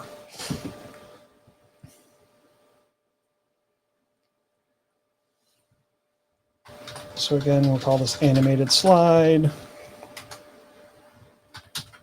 4 clicks.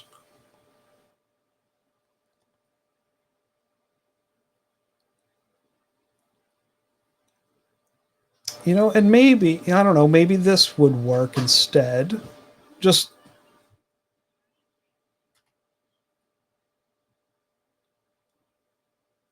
if we put this in here.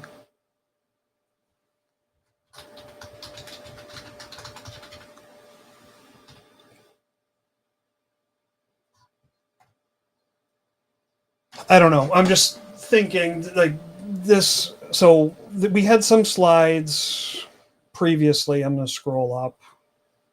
Right. This was an animated slide, but you didn't have any clicks.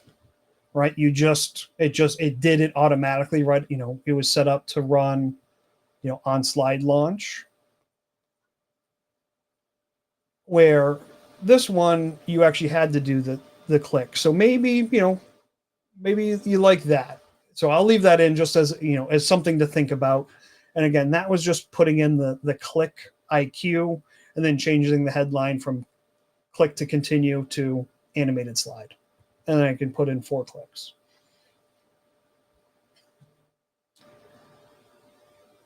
All right. This to me just shouts that it's a key point.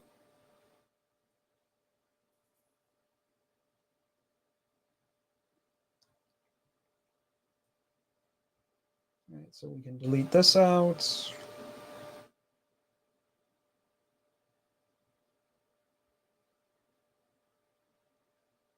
Let's hit return here. This is going to become that.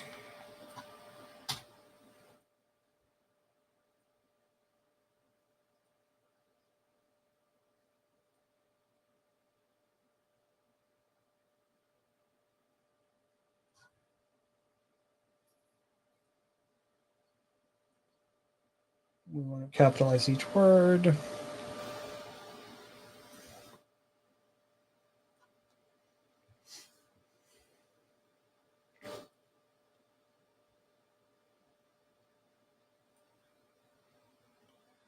All right, let's go in. That's a bulleted list.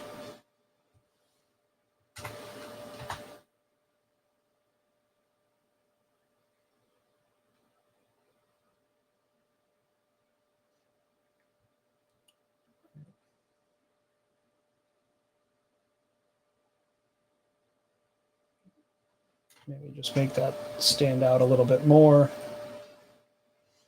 Okay. All right, and if just looking at this, what does it look like?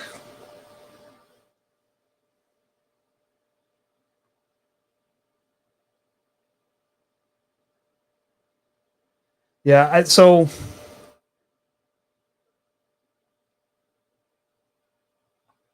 slide 11, just looking at where we've gotten so far, slide 11, there is, I don't like, without just, I mean, I know there's this reading here. I'm just not, that's a lot.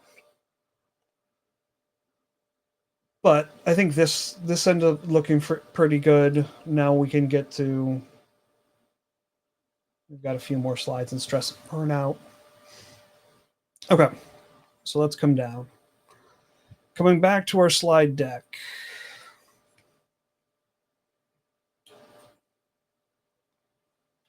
So we got 1, 2, 3, 4, 5, 6, 7, 8. All right, so we got eight clicks. Was it 8 clicks or was it 7? I'm 1, 2, 3, 4, 5, 6, 7. 8. Yeah, so it's 8 clicks, to get through the animations before you go to the next one. All right. So the more I think about it, the more I actually like putting that little icon, just denoting that there is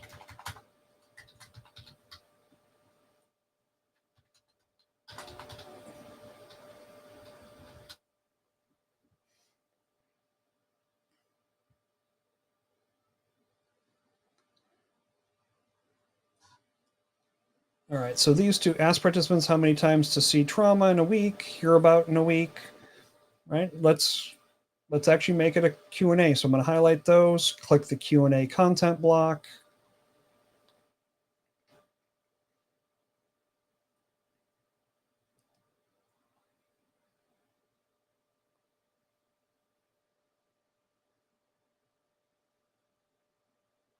I'm not sure what this is. At the moment, we're going to make this a say block.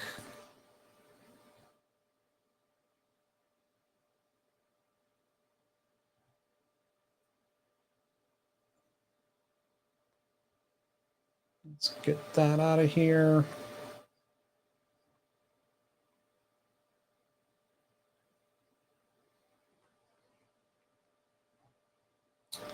And then we want to have this question above the say block just based off the way the notes are. So I'm going to come up again into content blocks, click the up arrow to move that item up.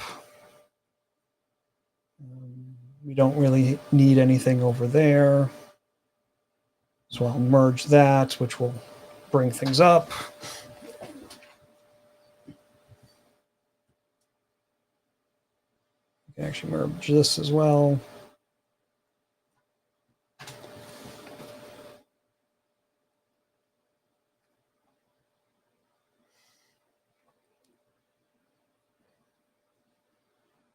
All right, PowerPoint.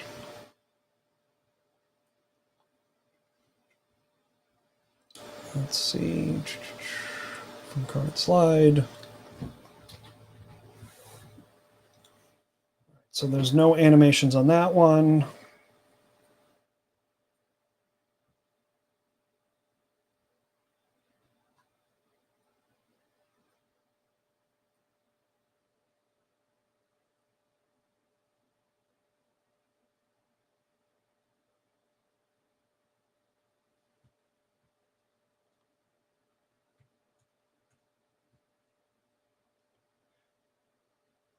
So this all looks like a key point, or like that highlight block that we used before. Again, sometimes you just, even if it's, you know,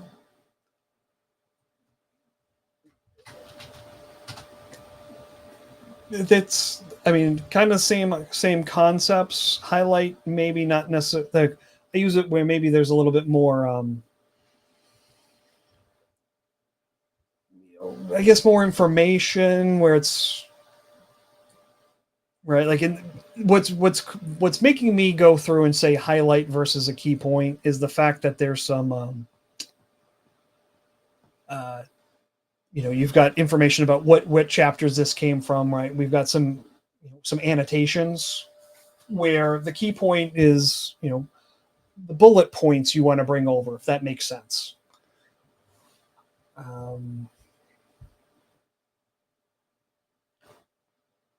I'm guessing this is like something, what causes stress and burnout?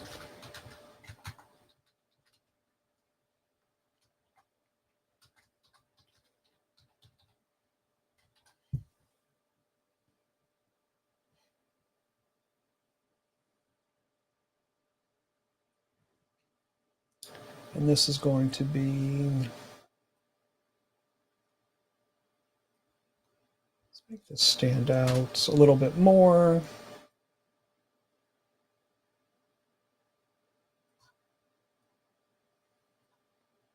Just looking at these numbers, that's not a numbered list. That's just numbers that were typed in. So let's actually make it a numbered list to make it just function better.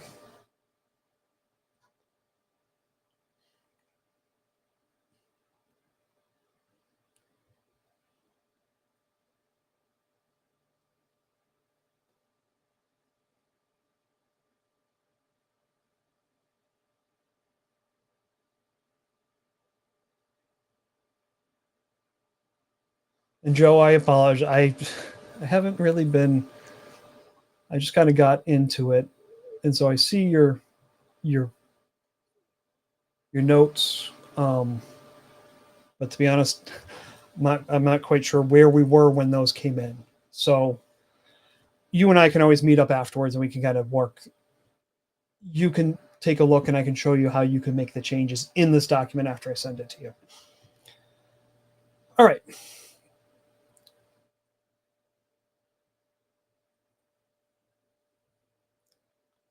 So now we're back into some polls, right? So I think we ended on poll 2 previously.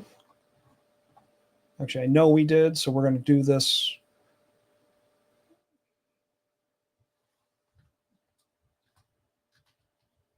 Launch poll number 4.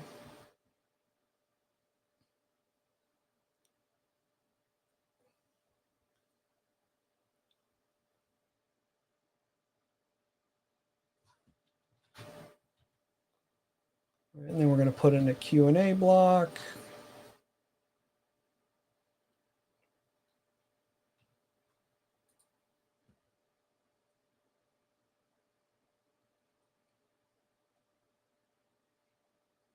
We can delete out this content block.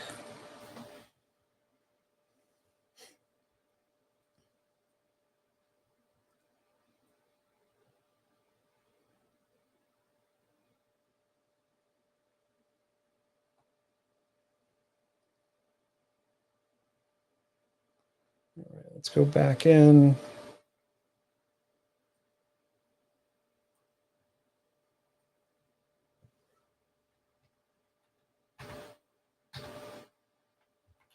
Okay, so the next 3 slides, there's no animations. Just do it so we don't have to keep bouncing back and forth.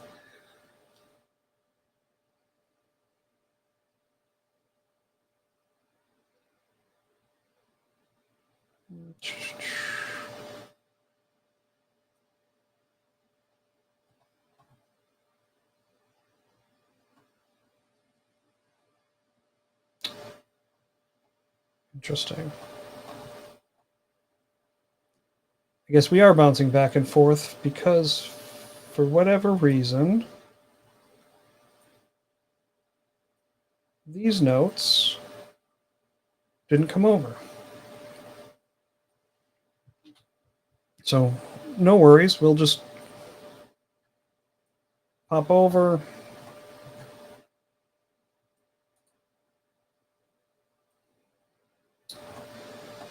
And paste them in. And we're just going to blame it on the fact that we're doing this live today, folks, and you never know just what may happen. All right. So we're talking about personal reactions to trauma.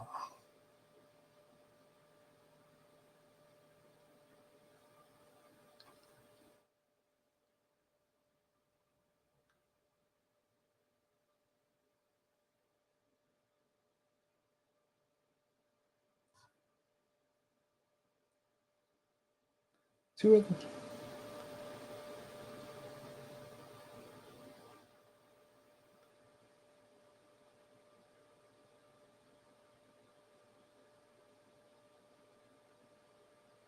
All right.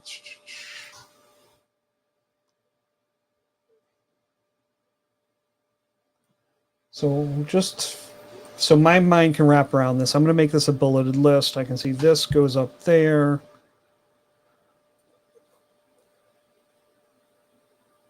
So 2 of the mitigating factors that can heighten our reaction to participant trauma. We've got transference and countertransference. All right, so this looks like it may go like this.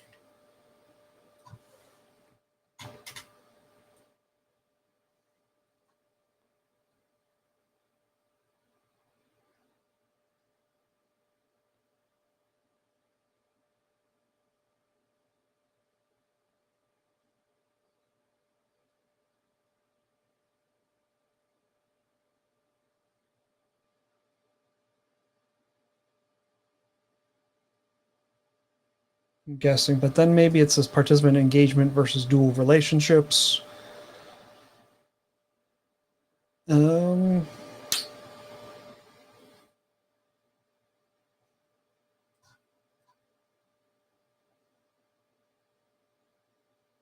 let's make this a highlight block because I think you want to have this.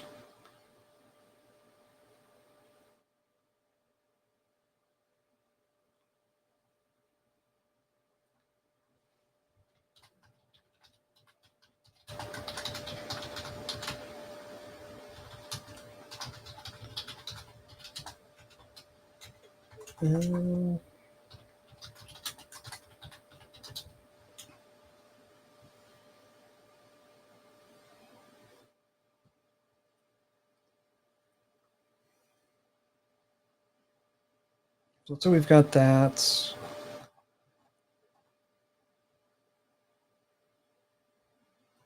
And I want this to be a key point. It seems like a great fact. We called it out with italics.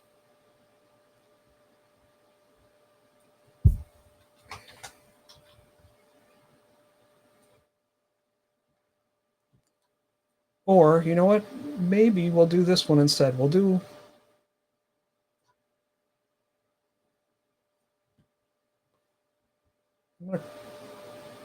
just copy this at the moment.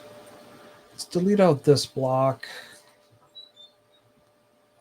I've got everything from that block, so I'm going to delete this. All right, so I've got the mitigating factors. I'm going to put in an important note block.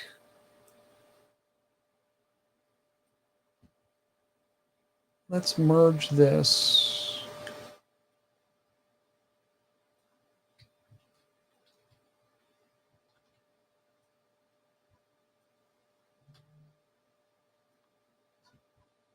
And let's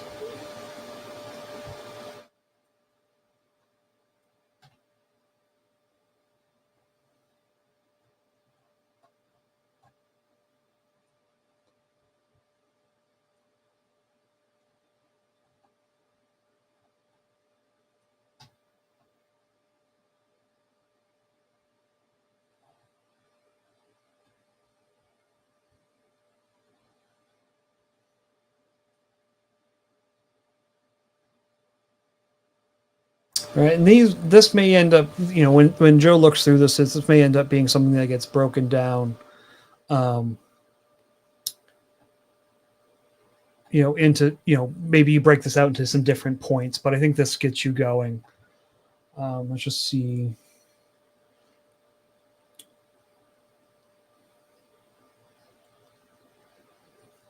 Yeah, let's do this. I want that. Like, ideally, you would want this important note to stay. Well, we could also go this route. Let's do this instead, because it still stands out, but maybe not in a whole content block. Delete this out. Right. As is most things in L&D, right? It's an art and a science. Some of the stuff comes definitely into the, I would say this falls into the art side of it.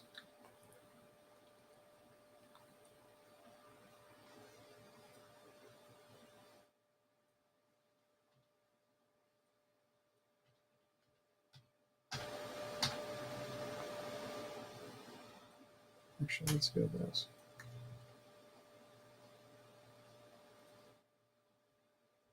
So now how does this look?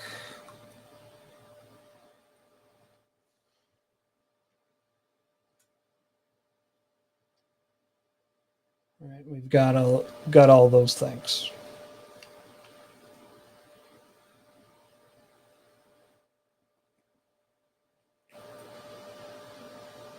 Okay. Just pop over. If I remember what I saw, slide 18, there were no notes.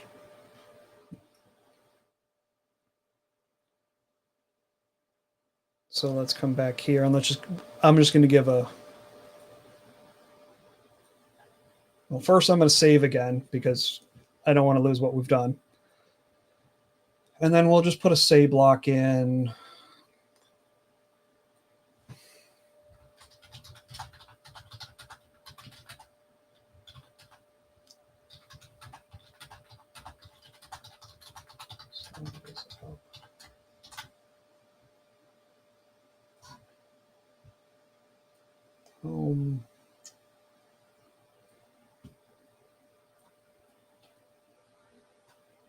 We'll get rid of that block.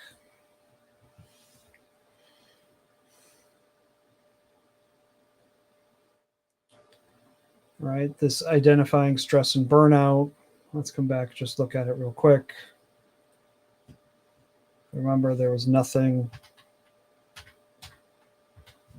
It's not animated.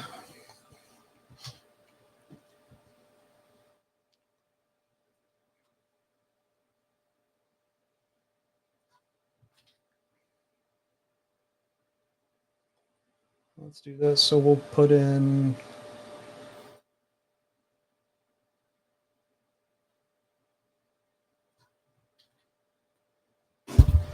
I'm going to say, how are we going to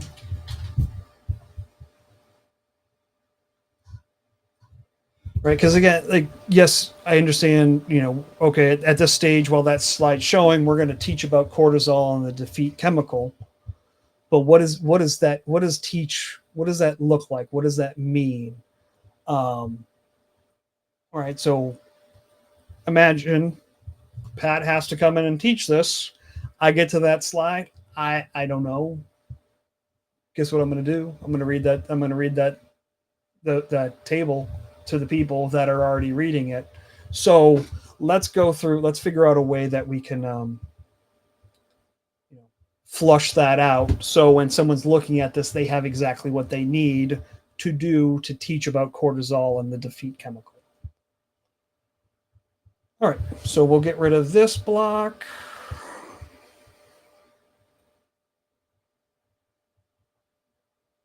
All right, so I think that is our stress and burnout one.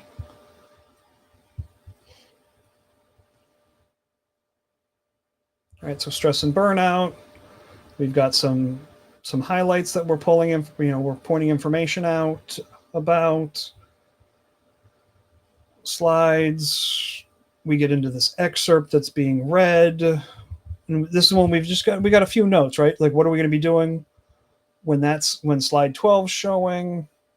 Information. Slide 13 is looking good with its 4 clicks and 8 clicks on slide 14. Let's come back to this one.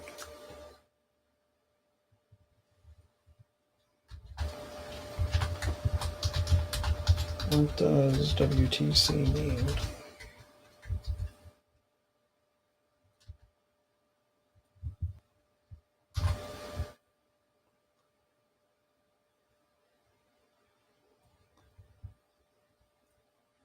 Just put that in because with acronyms, everybody has them. I don't think anyone truly likes them, right? Like, if you're going to be using a term that uses an acronym a lot, the first time at least I would spell out what it is and then print in parentheses, put the acronym. So at least someone has something to reference back to.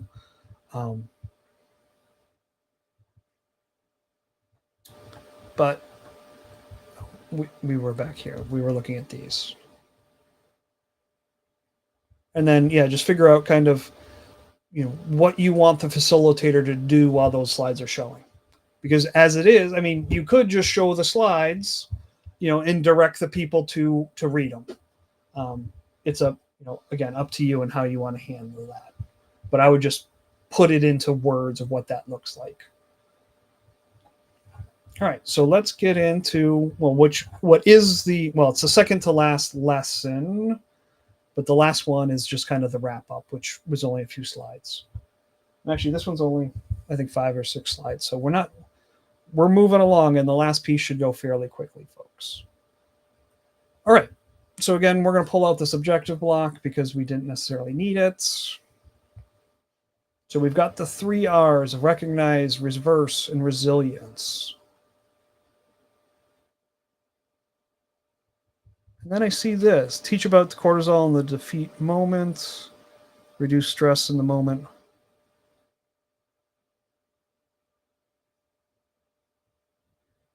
Let's go back into these notes.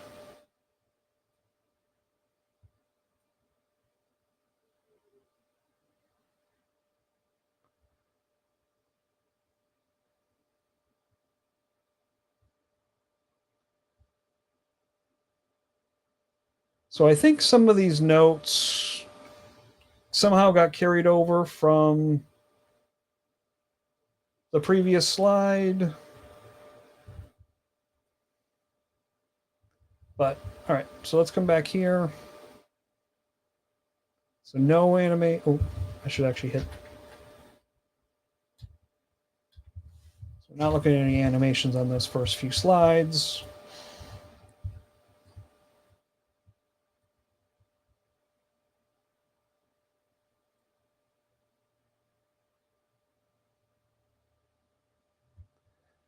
All right, so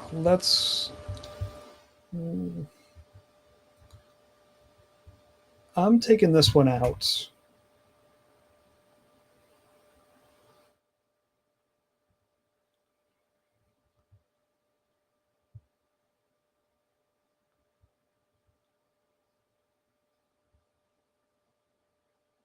These are going to be, let's put in a key point. Let's call this key point the 3 R's. Right, because the way I'm looking at this is we want key points are going into the participant book. If we want our facilitator or our participants to walk away with something, the only way to guarantee that they have it is for them to get it to have it in the participant material. So let's actually, put these in.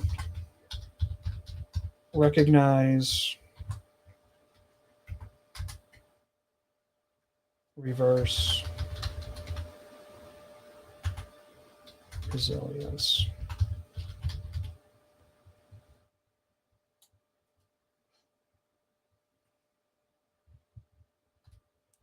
So we could actually come in and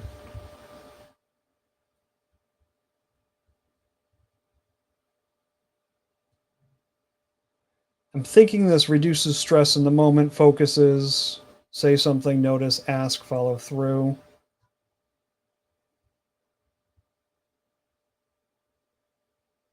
I'm guessing all of this is going here.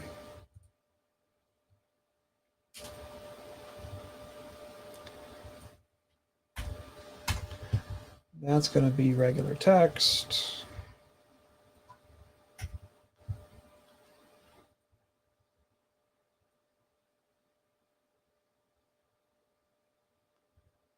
That's going to be a bullet point.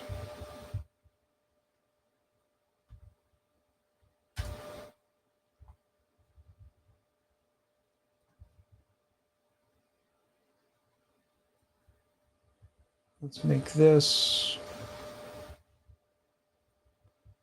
Right, and within LeaderGuide Pro, there isn't a base style that gives you italics. You can create your own custom styles.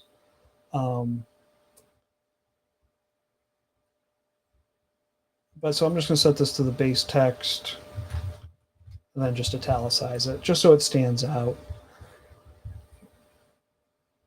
But if we look through this now,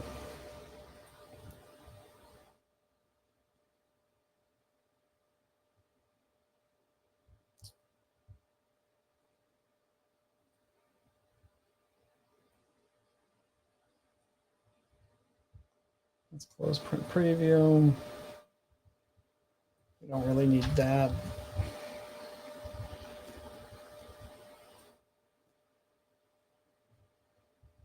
Okay.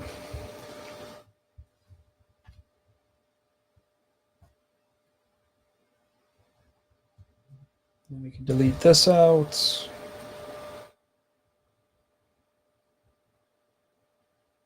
So let's look at the self-care one.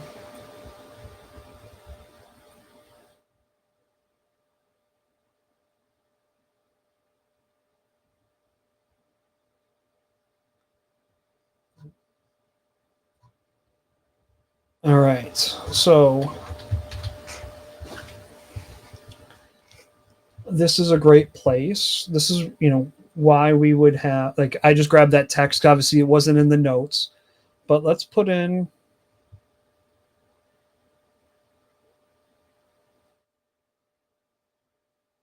not if we had a handout, which is talking about, I can come up on the content block section. There's some specialty content blocks over on the right-hand side, just to the right of the arrows. The bottom one is handouts. So we could put in, instructions for using the handout are, right? So the handout instructions.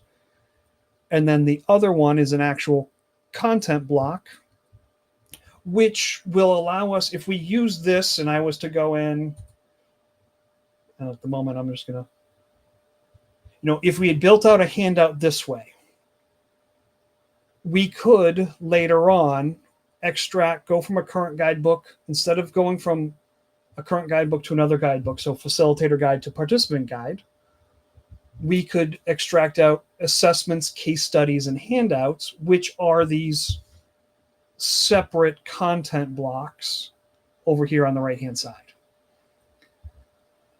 But with the fact that we're going under the idea that we're going to give them we're giving them a workbook, let's just put it in as a workbook activity. So we're going to delete these two out and not go this route. This way you're only managing one doc. You're managing a facilitator guide and a participant book. But if you ever wanted it, you can do handouts that way. But let's go in, let's put in a workbook activity, which is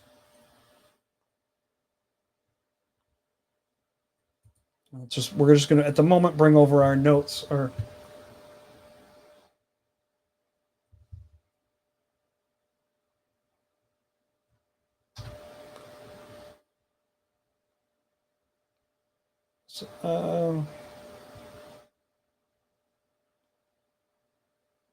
right. And obviously if we knew what those instructions are,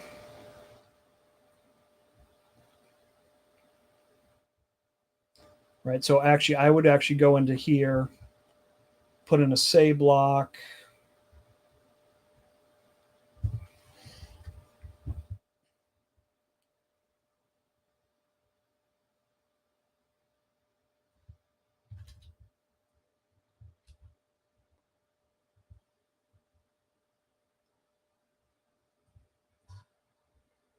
Let's make these bullets.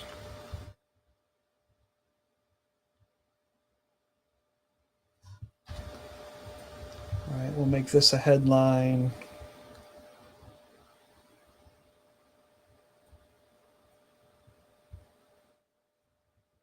Those are going to be questions.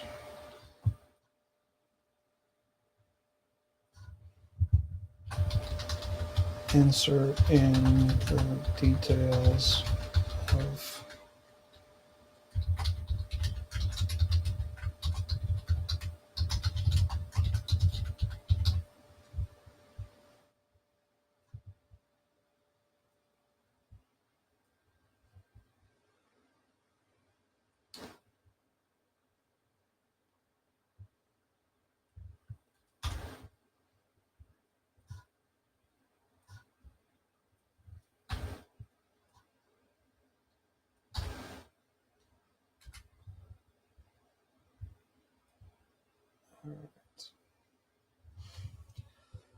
So the way we're looking at this is, slide 21 shows about the activity self-care, or the self-care activity. While that slide's up there, the facilitator is going to, say something like, "Hey, all right, I need everyone to break up into pairs. Take a moment or two, introduce yourselves, and then fill out the self-care assessment in the participant workbook, and then take 3 minutes to discuss it with your partner." Right? So I'm just making up the time minute, but let's say we're going to do, 8 minutes on this activity. Well, where was my cursor? See, people, this is why we go, didn't know where my cursor was, and that's why I need to back that out.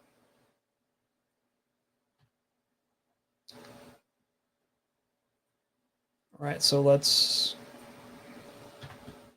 put it where we want it to be.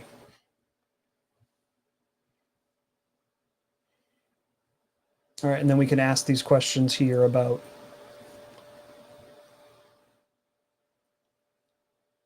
afterwards. All right, so I think it just flows a little bit better through the process of what are we saying, we're going through the assessment, we're going to be asking the questions, those type of things.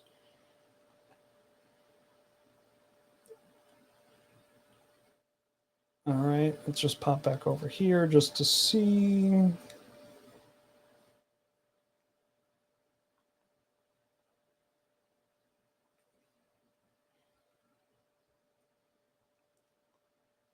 Again, I'm just going to put it as a say block at the moment.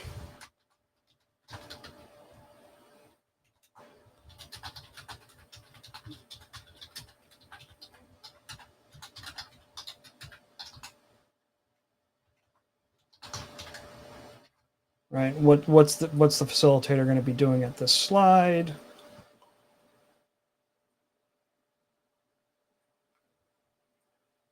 Let's break this out. Let's get rid of that one.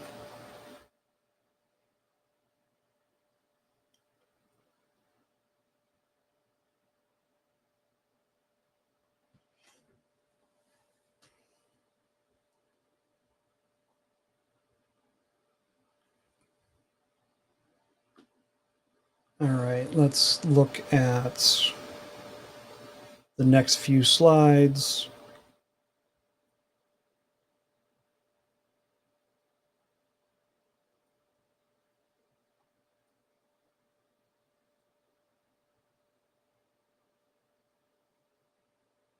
So again, I'm not sure on this slide deck why these notes didn't come through, but again, not a big deal.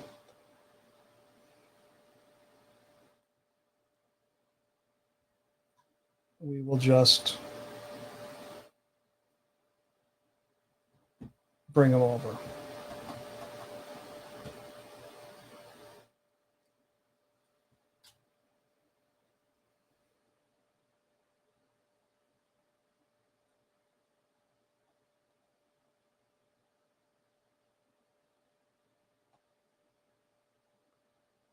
And again, I'm just, before I start breaking the notes out into different actions, sometimes I'll just kind of glance through these and see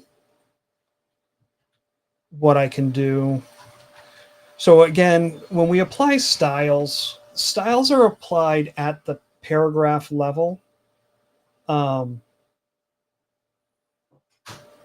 Where, so I could apply a style to ABCs of self-care here, right? And make that whole line regular text or body text or bullet text or things like that. But in terms of A, B, and C, like if I just wanted the A to stand out, I would have to apply formatting to it to bold it. But so I could go that route. Well, let's see. So we could go this route, right, of just bolding the letter. Or you could go the route here of not bolding the letter, but breaking like B equals balance and make that whole thing stand out. And then you'd have the piece underneath it. Don't let work become your life. Looking at it, I actually think, go again in the art side, and you'll know your material better. I think that may overall work better.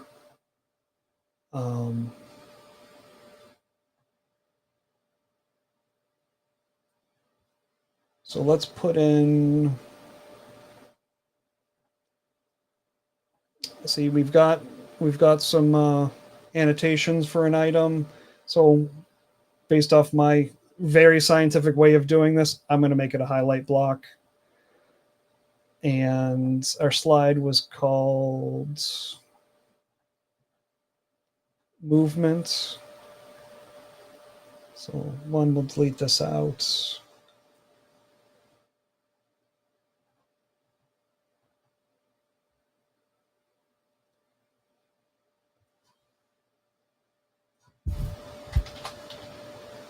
And again, I'm making up this headline, movement, stress reduction.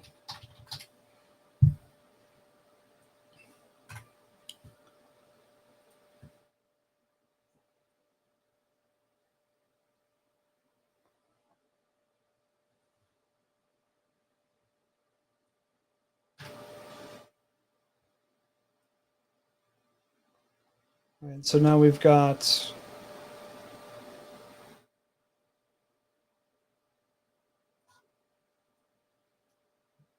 Why does that look different?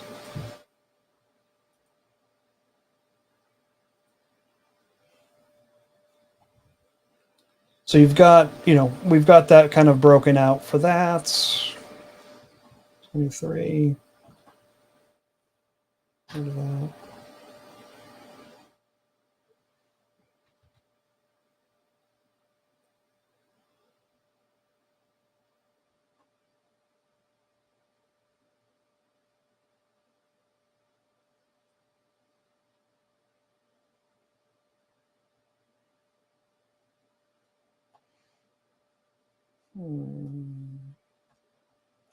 What I'm looking at here is it looks like this is carrying over notes from the previous one, right? Because we look at this bottom portion about notes, yoga is slow medicine, ABCs of self-care, which was all the notes from here. So I'm just, Pat, how does that happen? My guess is the slide was duplicated, so you didn't have to do anything, and the notes were just added on top. And not do anything, but you didn't have to recreate the look and feel of it, and it just carried over the notes, and you just typed the new notes on top.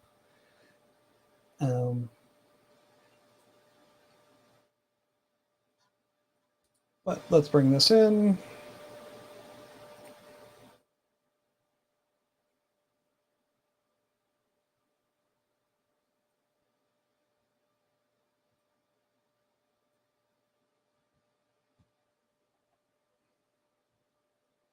All right, and this one was sleep. What did I call the previous one? Movement and stress reduction.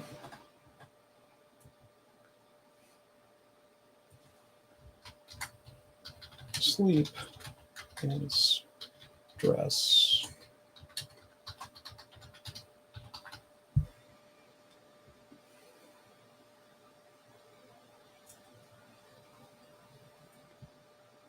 Let's see, this is a bulleted list.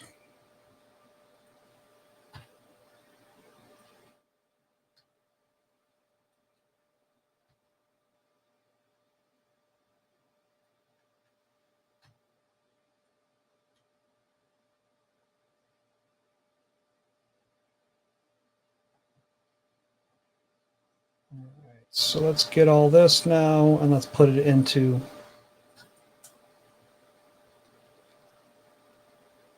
Now, again, well, so based off my very scientific way of doing this, this doesn't have any annotation, so I would normally be a key point. But because it is, the other one was a highlight block, we're going to make this one a highlight block too. So at least consistently, it's matching up in there. So again, there isn't a lot of, there isn't, I mean, there's science behind it, but you are looking at, see,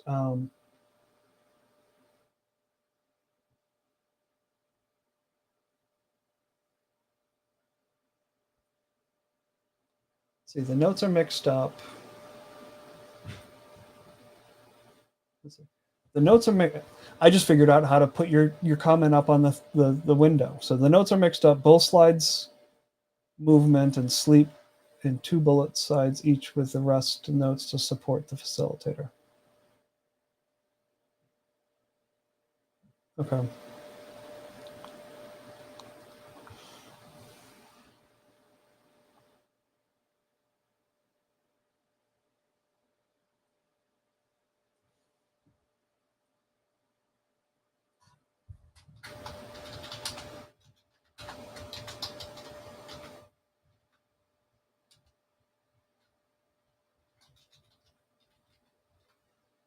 I called it stress management, didn't I? Reduction.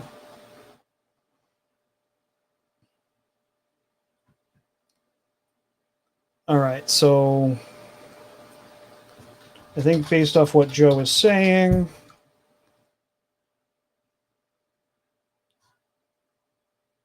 these that here is a say block.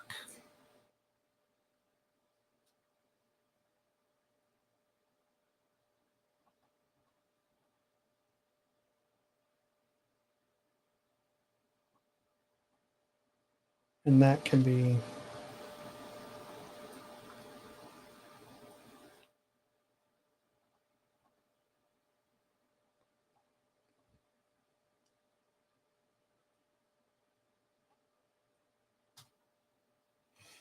all right. So we will, and if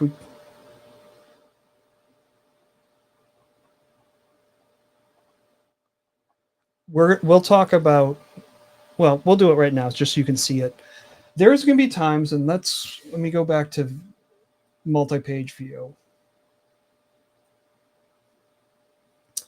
Right, we've got a content block here that is, so let me back. In LeaderGuide Pro, all lessons are a continuous table unless you break the table.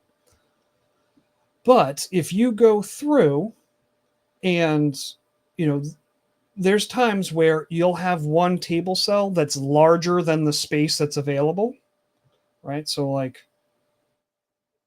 all that information in one table row is larger than what will fit here. So by default, LeaderGuide Pro will not carry that over. It won't break. It won't. It will try to get you the entire table cell on one page. If it can. Now, if you want it so that this fills out this page and then carries over the remainder onto the other page, on the ribbon in the text and table formatting section, there is a button. It looks like an S or a snake. All you need to do is put your cursor in the what I would call the offending block, the one that we want to move. And then you'll come up and click that flow table button, and it will then go through, and it actually does it for the entire document. So you'll see that it has moved things to get everything within that one table or this lesson to fall correctly on the page. Now, normally I don't do this until I have right before I'm done editing, but it was a good place to show you. Right, we're probably going to be flushing some stuff up over in onto some of these places or removing some things. So I don't worry about it until I'm done, and I'm just trying to get everything to fall correctly just before we go for print. But that's how you end up doing it, and you'll end up with items like this where movement and stress reduction, right? A portion went on the previous page, and then everything else came up. Which also will happen, though. You'll end up with items like this where we've got, right, the majority of this content block is on one page, and you have a little bit on the other. Where I may actually want this, so it all just stays together. What I can do is put my cursor in the offending block. So in this case, the one I want to move, the sleep and stress reduction. And I'm going to come up into the modules and lesson control section. I'm going to use the continue button.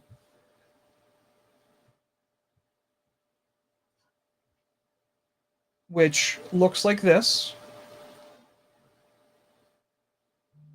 And so when I, get my cursor on the row or the block I want and hit continue, what it's going to do is it's going to break the table above where my cursor is, above the block that I'm in. So it broke a table. It inserts in a lesson continued header. And now, so I now actually have two tables in the strategies for managing stress lesson, but everything now is falling the way I want it on my page.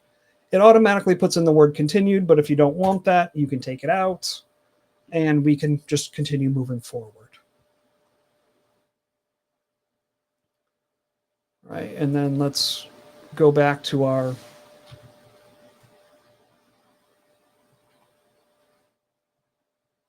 managing stress at work. So let's pop over.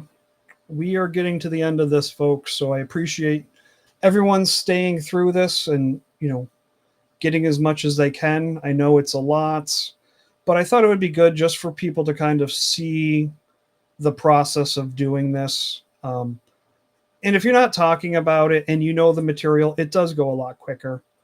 All right, so managing stress at work. And I'm not sure why.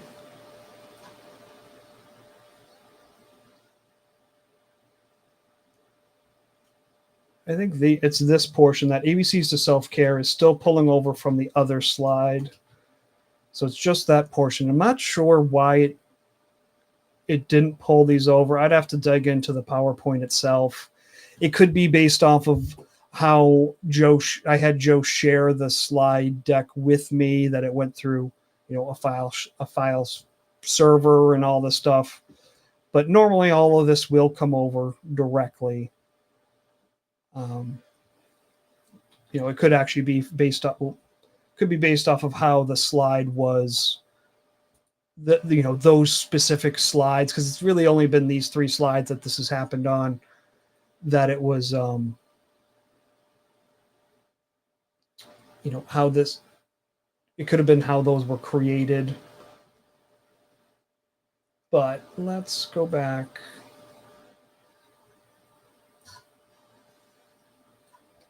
All right, and this should be,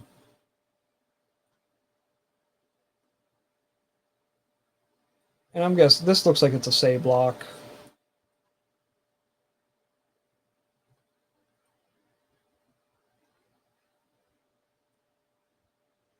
Right, and just looking at, again, going through this, my suggestion would be, if this is just stuff that the facilitator is going to be saying, and they don't need to read that verbatim, break it up, make it more concise, make it easy, more bullet points, more white space, let them fill in the fluff around it. You get them the key points, the main ideas, and they'll have already run through the material. They should know, how to flush it out more.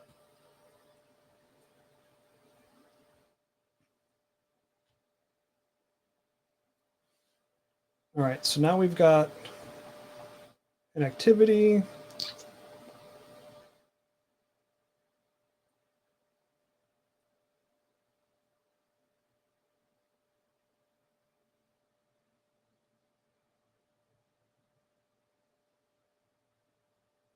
Okay, and just making sure that there's no animations on this, which I don't believe.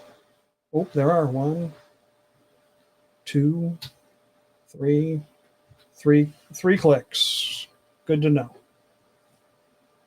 Let's go back. I didn't look at these ones. 2 clicks. Okay, so let's go make those edits on there, because I didn't pay attention, folks. So using what we had done before,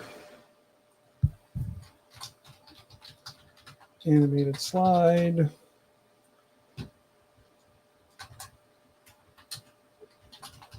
two clicks.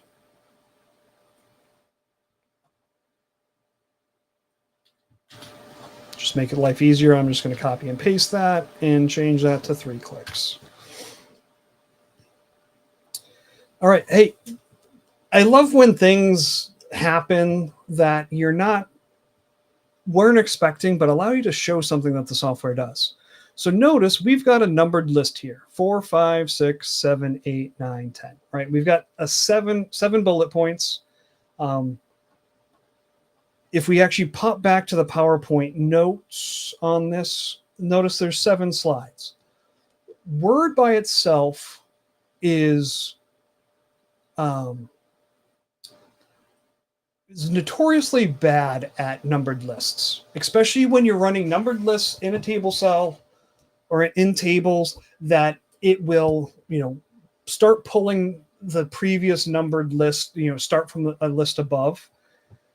On the LeaderGuide Pro ribbon, in the text and table formatting section, it's just next to the promote and demote buttons for the numbered list. It shows a numbered list with an arrow pointing down. This is our reset numbered lists. And so what it will do, if you click on it in the cell that you want, or put, click somewhere in the numbered list that you want to start, you want to renumber. When we click on it, you'll get a dialog box prompting you, click yes to restart the numbering at 1, or no to continue the numbering from the previous list. So in our case, we want it to start at 1, so I'm going to click yes. But let's say we had a list that was carrying over from above that was 1, 2, 3, and we wanted this one to start with 4, but it was showing a different number. You click no, and it will restart it based off of the previous list above. But for us, we're clicking yes because we want to restart it at 1.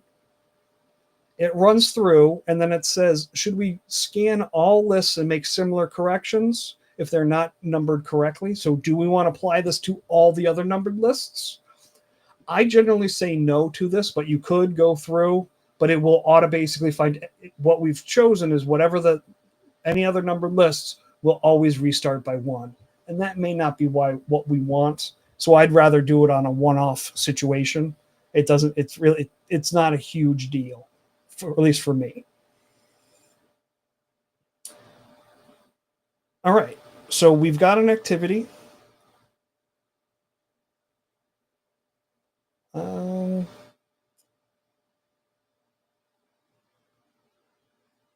So let's just, at the moment, let's put this all into an activity block.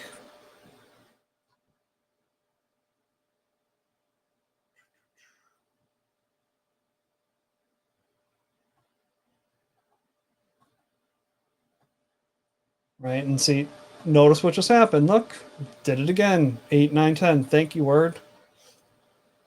So we will get rid of this block here. And then LeaderGuide Pro put it back to 1. Guided visualization.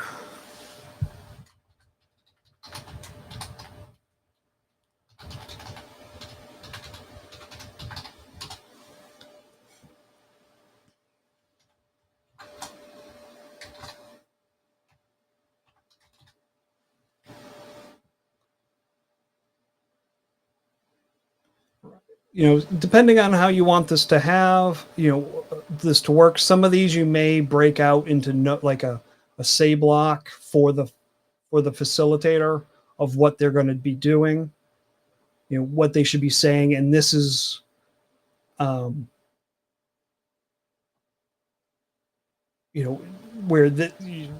we've got the instructions in a say block of what the facilitator should be saying while this is doing. And then in here, we've really just got the instructions for what we want them to do during the training. But let's give them some time, like I guess I'm just guessing, let's say 5 minutes.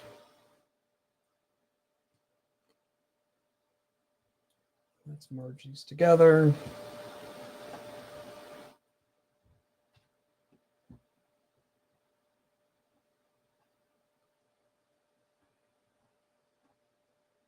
And so we've got that. We're into the summary, so we're getting to the end of the line, folks. So take out the objectives.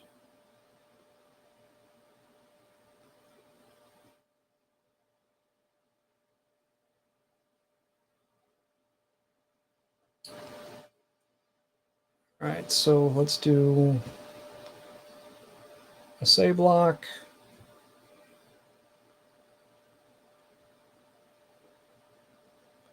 So that we can come back over here.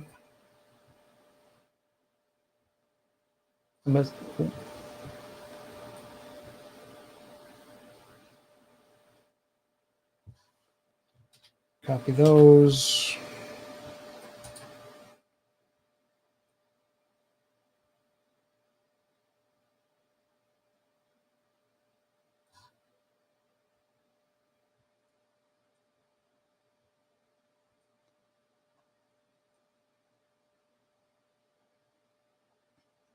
All right, so we're giving them the directions. So maybe because obviously you got to put a QR code here.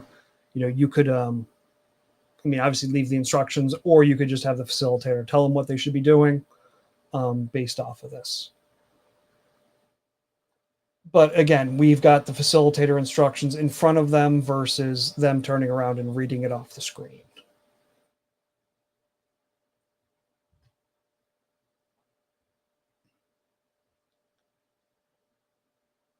All right, let's just make sure that there's no animations.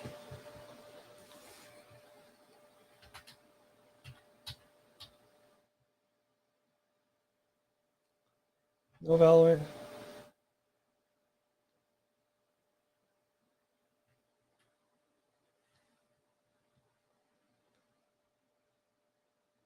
All right.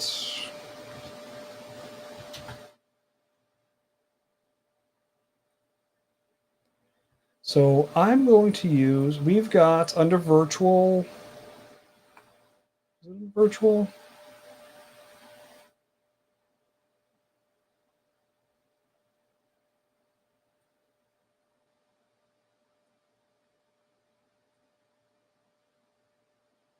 Maybe it's just an IQ.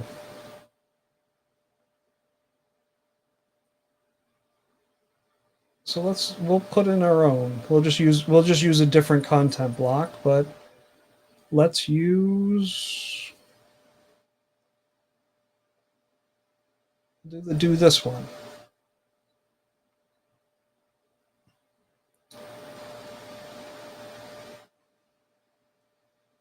We're going to say, ask an expert.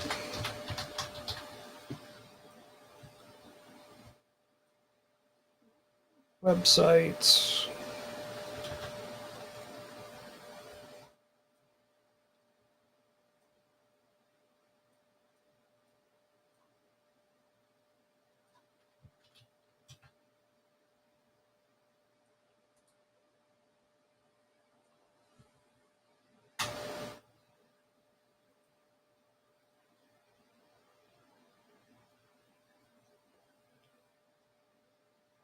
Let's go. Let's merge this.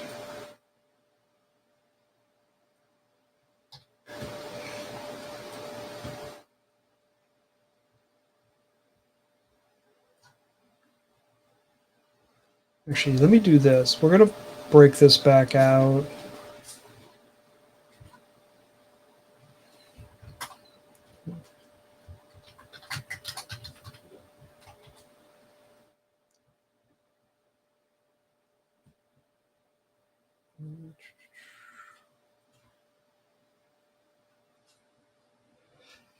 Do you want to give them a QR code too, where they could just scan from on on here, or even a QR code in the participant book, so that if they're viewing it, if they've got a printed version, they can just snap a picture with their phone,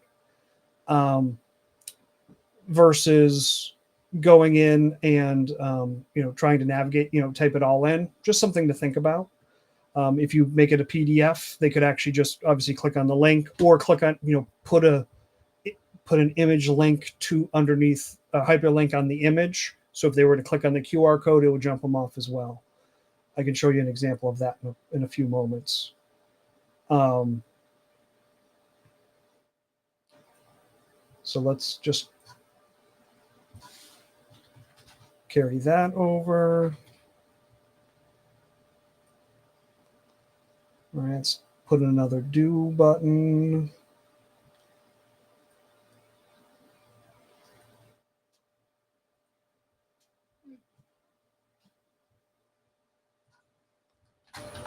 Join our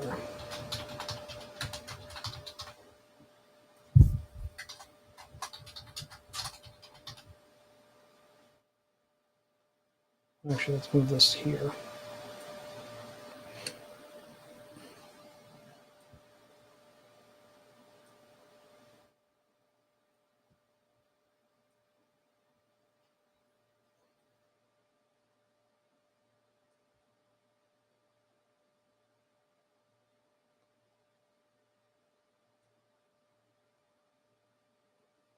We'll end it with a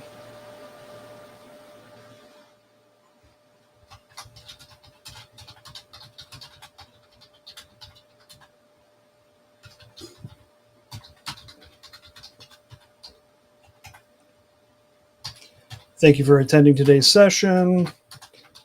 I hope it wasn't too stressful. Just make a little. Sorry, that's just me making a bad joke at that point. If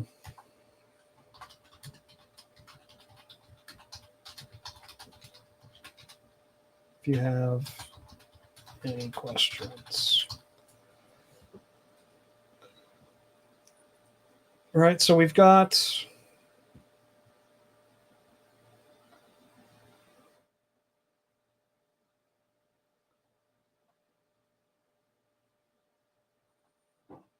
and obviously you've got all this stuff about references and resources, like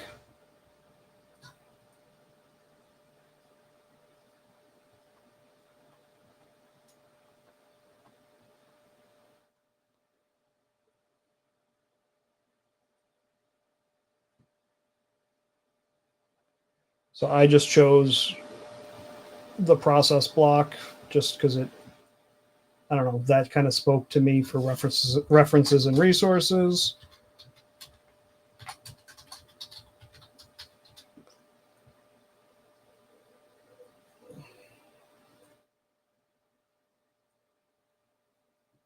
All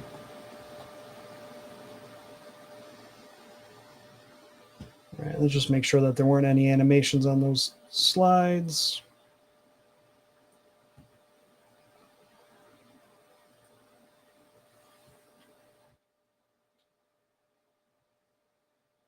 Okay. So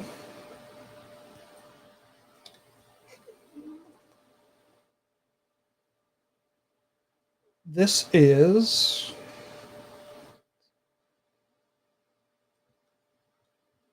we're going to save it.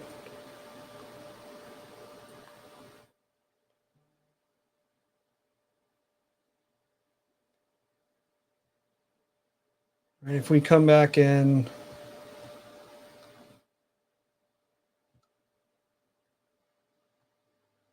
right, we've got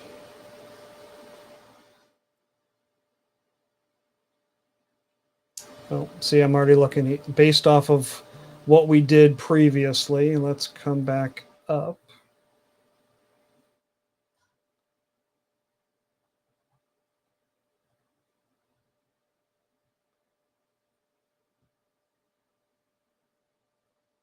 I'm going to put in that click here.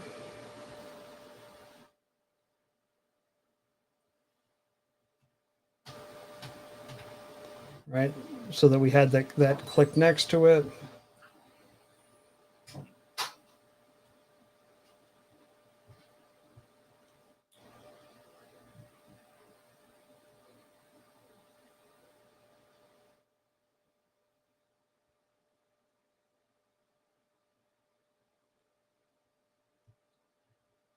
So looking through this, I think it's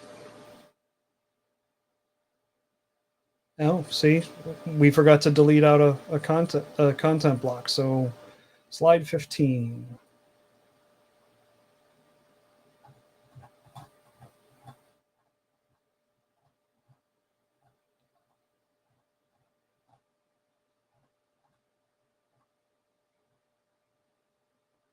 We don't need that content block anymore. And one of the things I like to do, and what I'm in print preview edit mode. I've added to my quick access toolbar. It's very simple. It's very similar to going into file and, if you go into basically print preview, but the edit mode, you don't end up with any of the stuff over on the side. It just gives you a quick look. And so you can add this in, add it to the quick access toolbar.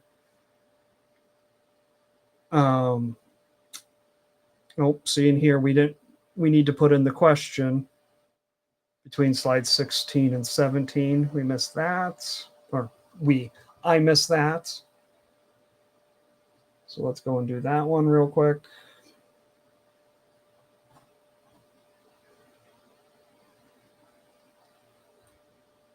So slide 16.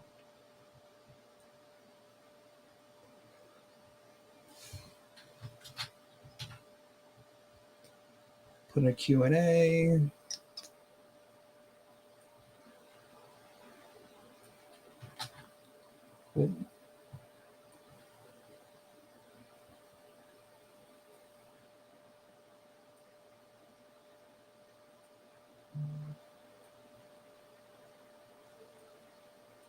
So we've got all this information in here. All right, I think that's, and obviously there's, Joe, as you go through this, you'll probably see stuff that you want to change or, clean some of this up, maybe shorten it up or figure out, where we're adding in some of these notes. But this gives us a good baseline for where we want to go. All right, I'm just going to get a quick drink.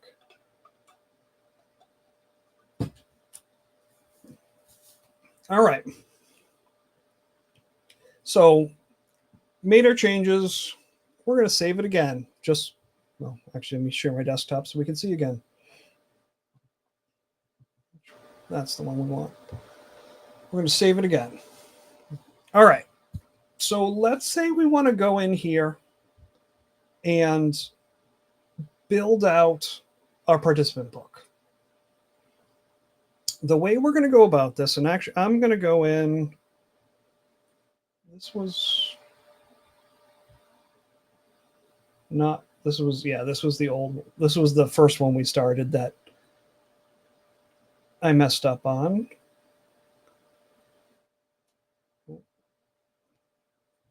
I'm getting click happy here, folks.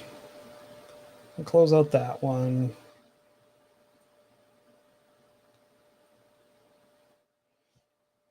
All right. So when we want to build a facilitator guide or go from a facilitator guide to a participant guide, in the controls section of the ribbon, we're going to go up and we're going to drop down extract. We're going to extract, and we're going to go from a current guidebook to another type of guidebook.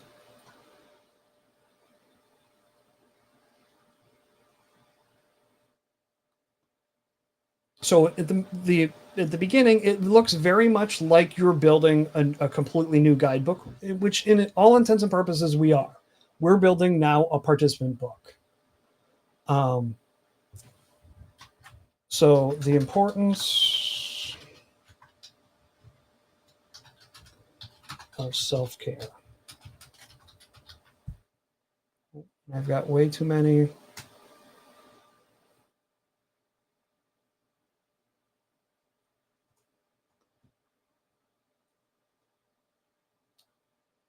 Joe, I'm glad this was a great experience for you. I will go in and I will, we're going to finish up. We should actually be able 50. If you're leaving at, you have to leave at 1:30. So it sounds like you got 15 minutes, but if you got to jump early, obviously jump, right? You guys have been sitting here for quite a while. But I will email you all this stuff. You'll have it on Monday, because after this is done, I'm going to go get some lunch, and I've got kids who've been trying to talk to me earlier, and I've just been ignoring them because, that's my privilege. All right. So let's come back here. This one. All right. So we are going in, right? I'm going to be doing a participant guide. We'll still stick with the collection. Right. But so I'm doing participant guide. I'm going to do a 2-column. And this is why I like I like facilitator guides 3 columns, and putting all the information that I want that's being delivered to the class in column 2, and just information I need the facilitator to be paying attention to or do, but that's not actually being pushed into the class in column 3. When we do the extract, whatever's in column 3 falls away. So like those notes about animated slides, that stuff falls away, right? Or launch a specific poll, that falls away because it's in column 3. So that's why I put my images in column 2, because they're being pushed into the classroom, and I actually want them in my facilitator guide. In my participant book. So we make all our choices. The course ID carries over. We click OK.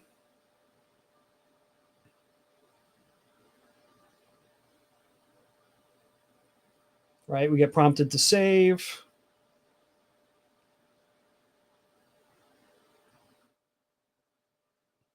Now, in a moment, instead of getting prompted about, do you want to have, do you want to bring over images or, put in your course structure? All of the course structure, our modules and lessons have already come over at the time of extracting a guidebook. What we get prompted with instead is this item here. It shows us all the different content blocks that are in our guidebook, in the source guidebook, so our facilitator guide. So what do we want to bring over? And this is why if we're consistent in our actions, we can choose. Like when I say, if I want to bring over my say or my key points, but not my say blocks, that's why we kind of break, we decide which audience materials are for at the time of building our material. So I'm going to bring over my activities. I'm going to bring over my do's and my highlights and my key points and my slides and my process, my QA, and my workbook, right? But I'm not bringing over time. I'm not bringing over my say blocks. I'm not bringing over my objectives, right? Let's go that route. And then we're going to click start. And what it does is it goes through, it marks up our facilitator guide for everything that's coming over. It then extracts all that information over into our new guidebook. And then it will start cleaning up the material. This is what I call a hands-off mouse moment, folks, right? Just let it do its thing. We are looking at a 40-page facilitator guide, 38-page facilitator guide as it currently stands with the upfront material that we haven't touched, which is about 12 pages. So all told, your facilitator guide for this was about 26 pages, but all of that's coming over. This is where I generally get something to drink, take the dogs out, those type of things. Now it's going to go through, it starts cleaning up all those bookmarks. It updates our table of contents, and above the LeaderGuide Pro logo on the dialog box, it shows you what step it is. And then we'll see action completed successfully. And once I can find where I put my cursor, there we go. We can mark done. Now it always takes us back to the document we started with. So we are now in our facilitator guide. But if I come down to the Windows tray, here is the self-importance or the importance of self-care participant guide. Our table of contents is all built out. The overview, the purpose, or with the learning objectives, if we had filled out, let me pop back over here.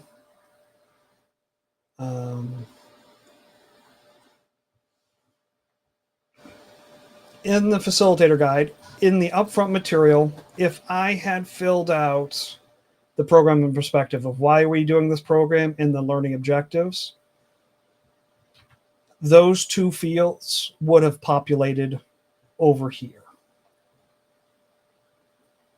But what I generally like to do on here is I would go in and add in like a notes capture block and ask, why are you, if I could spell,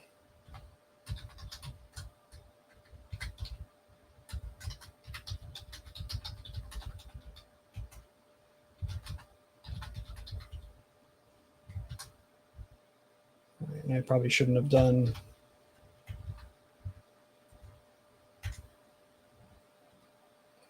right? And then I can add in a few prompts.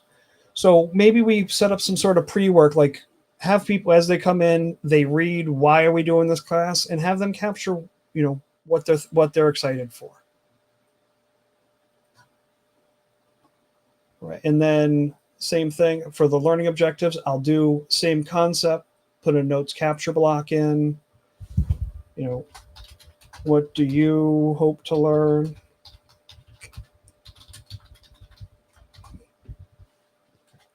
And again, clicking in the insert section, the 3 gray lines, add in a few writing lines. And if we were to look at this now in the participant book, if once we'd flushed out the learning objectives, they've got them, but then we're prompting them, what do they hope to learn? And so we've got we're telling them why we think it's important, but we get them to put it into their words, why they're excited about it. And we should be able to get some better interaction, some better engagement from our people. Now notice, like on here, page 2, about when this came over, we've got our slide came over, but underneath that in our facilitator guide was just the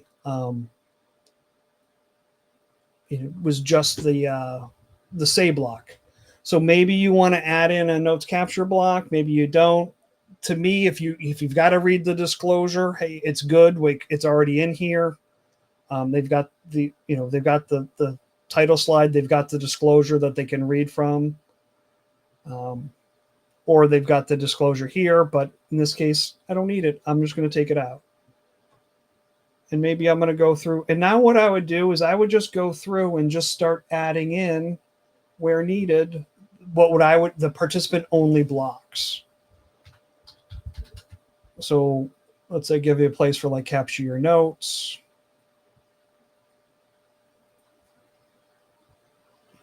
Right. And just for our purposes, I'm going to go through and this is actually generally what I'll end up doing is I'll set up the first one with the rough size I want my notes to be, those note lines. And then I'll copy it. So I'll just do a straight Control-C. And I will open up LeaderGuide Pro's navigation pane, which is in the insert section. It looks like the compass. So if I click on this, it will run through our guide. It opens up this navigation pane, and it shows us every content block that's in this document. And if I click on the content block, so based off where we are currently in the document, right, underneath slide 3, if I click on the PowerPoint slide, it will jump me to the next one of that type of content block based off of where my cursor is. So each click of those will drop me through. But now I can come through. All right, so we're talking about key points about breathing. Well, now I may need another notes capture. And because at this stage, I've already got that notes capture with all my lines in there, I can either add in the lines separately, which is probably what I should have done in this situation, just based off the amount of space I had. But I can go in and I can put in that notes capture block. Right, and now on this one, I'm probably going to put in another one.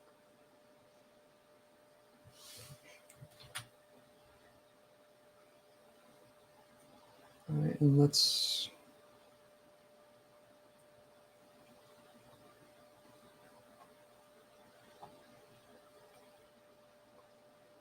do one more notes capture here.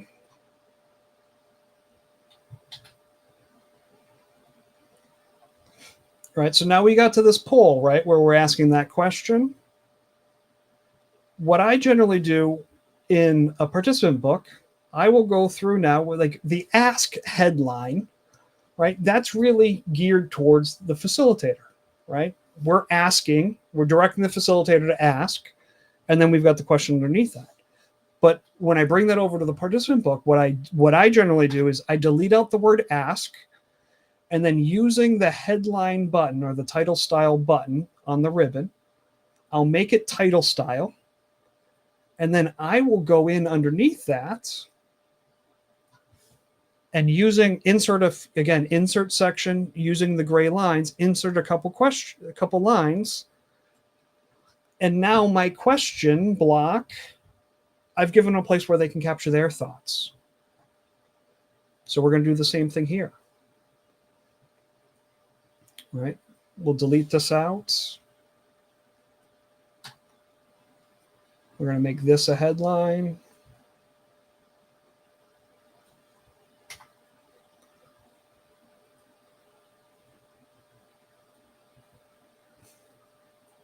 and then we'll insert in a couple lines. And that should not be, that should be,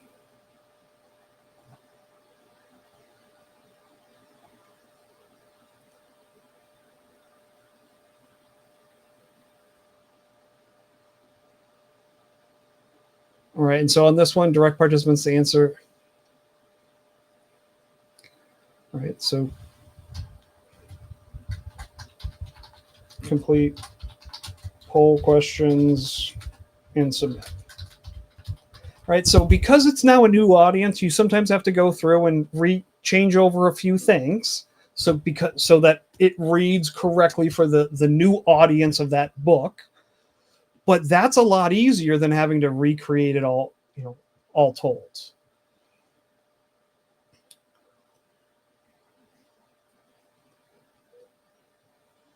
And then let's go through. If you've noticed why this is, a few of these have, it hasn't carried over the formatting correctly.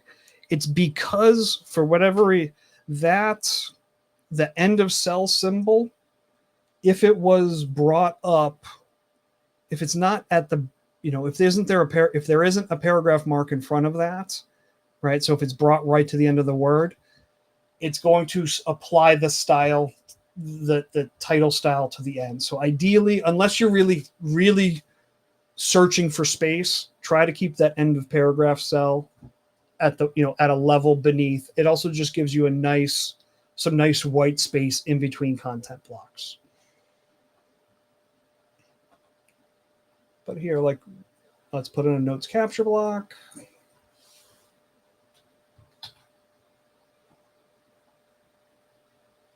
Right. In worst case, you can, most of the time, like, sometimes I feel like we're not, if I'm just giving them notes capture blocks, like, is it enough?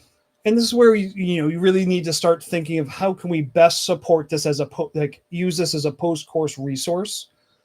But if we were, so how often have you gone into PowerPoint? Like, I need to give someone a handout, and I've gone, right, and I've gone into my PowerPoint, and I went File, Print. Hopefully my printer is on. But I choose the print handout, and it's like 3 slide blocks, and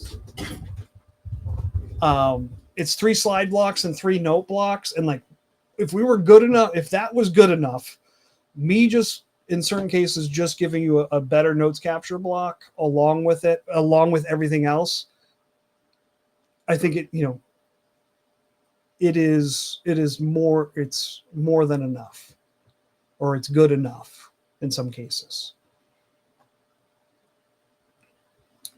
Right. And I could, again, and so maybe after this one, right? Maybe after this one, I actually just wanted to give them a whole page.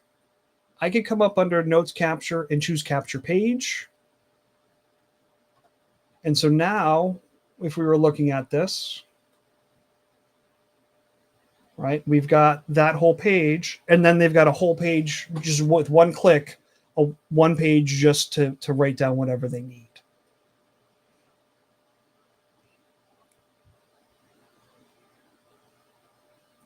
And again, I'm just going through.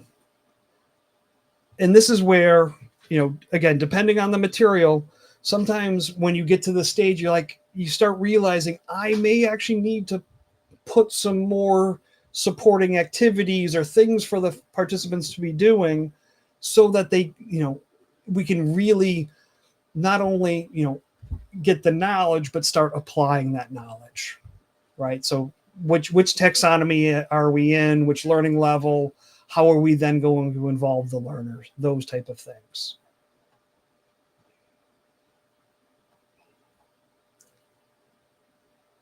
Right. At the moment, I'm not sure Joe's going to be figuring out what they're going to be doing there. So I'm not going to put anything in, but we'll just give them another notes page here.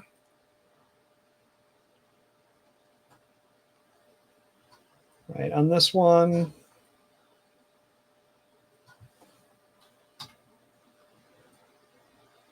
we will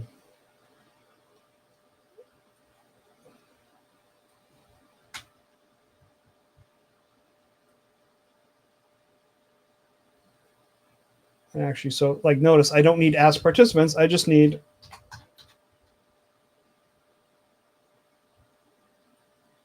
and that should be do they. And this should be title style, return.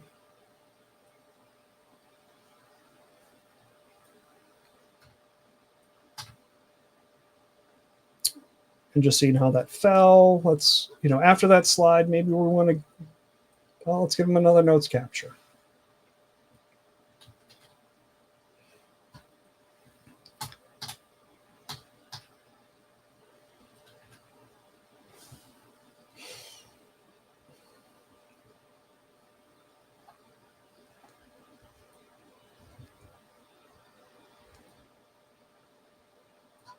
So again, I'm just working my way through.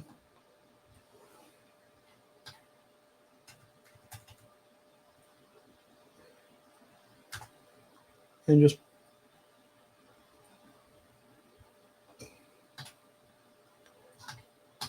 putting in information, setting this up so that they've got places to capture their thoughts, their ideas, their inspirations that they have gotten doing your training.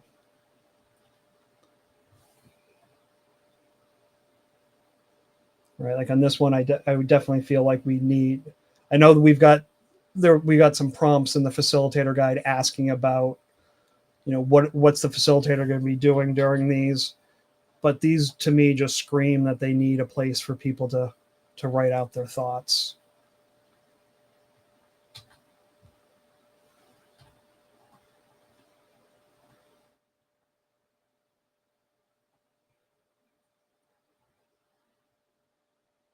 Right, and one other thing I would think, like, when do you decide to put in the whole notes capture page or the whole just a place for notes capture? Some of it has to do with the idea, right? Like the 3 R's could be, there could be a lot more information, right? Where it could be that. The other though is what's coming up after it, right? Where it may cause things to fall down. Like it may putting in a whole page, the next page starts cleanly, right? So it could be some of that. But what I would do here, looking at this, like the recognize reverse resilience, I would come in, and the way when these note pages come in, each line you can click, and if you click delete, or you can select the line, if you click delete, it will just now give you a paragraph mark. And I can now come in, and we've got recognize, and we'll make that title style. And that looks like it's about a third of the way. And the next one was reverse.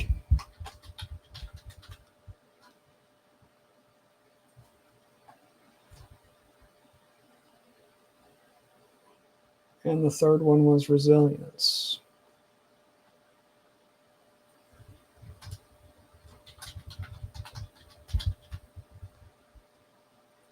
And I probably spelled that wrong. But now if we were to look at this page,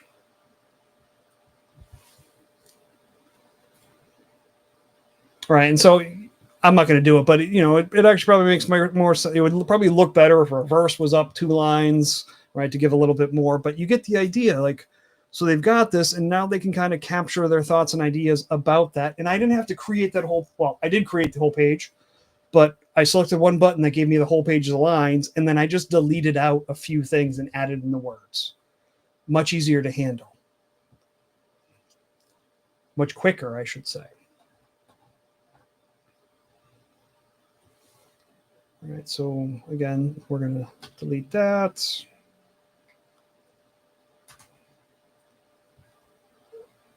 Make that title. Make that title.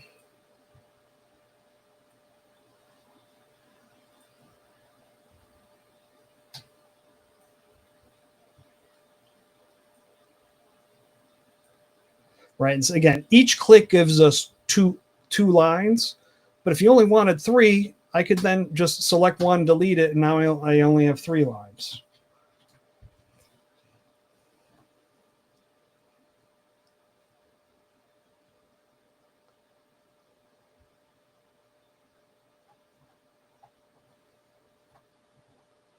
Right, so look, like I'm looking at this one. I would probably, on this case, just based off of how it currently is laid out, I would probably just give a notes capture page versus splitting those up. It's going to take up the same amount of space, but it also just varies the look.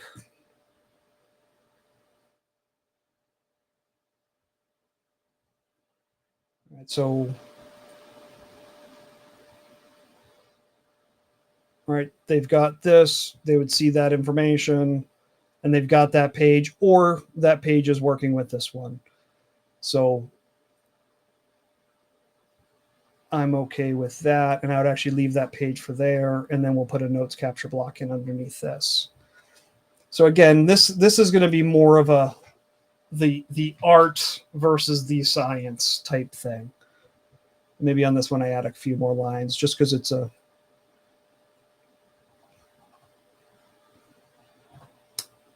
actually, let's do this. This block I actually want to have up.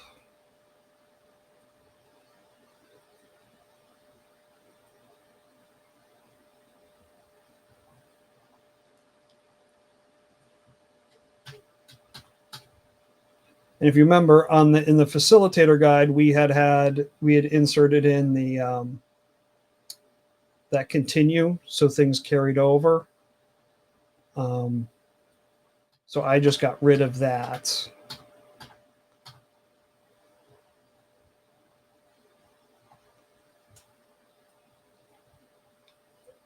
Because in the participant book, I didn't need it. I didn't need a page break to be there.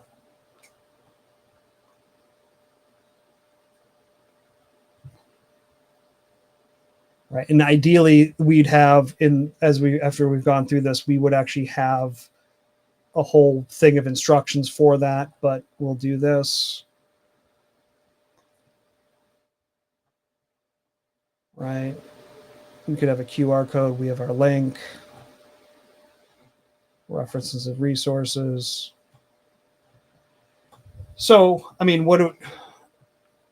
we started the extract at 1:15, which I know just based off what Joe was saying about having to go to lunch, but 25 minutes from the time we started the extract to I've gone through, I've added it, at least in this case, keeping it simple, all I did was add in notes capture blocks, but I'm done. Like, obviously we could flesh this out more, but for a base, for an easy to use participant book, based off the work we did in our facilitator guide, setting up our audiences, and then inserting in the content blocks, the notes capture blocks, changing our ask blocks over into the question with places to capture what they want. We're done. We've got everything that we needed in this.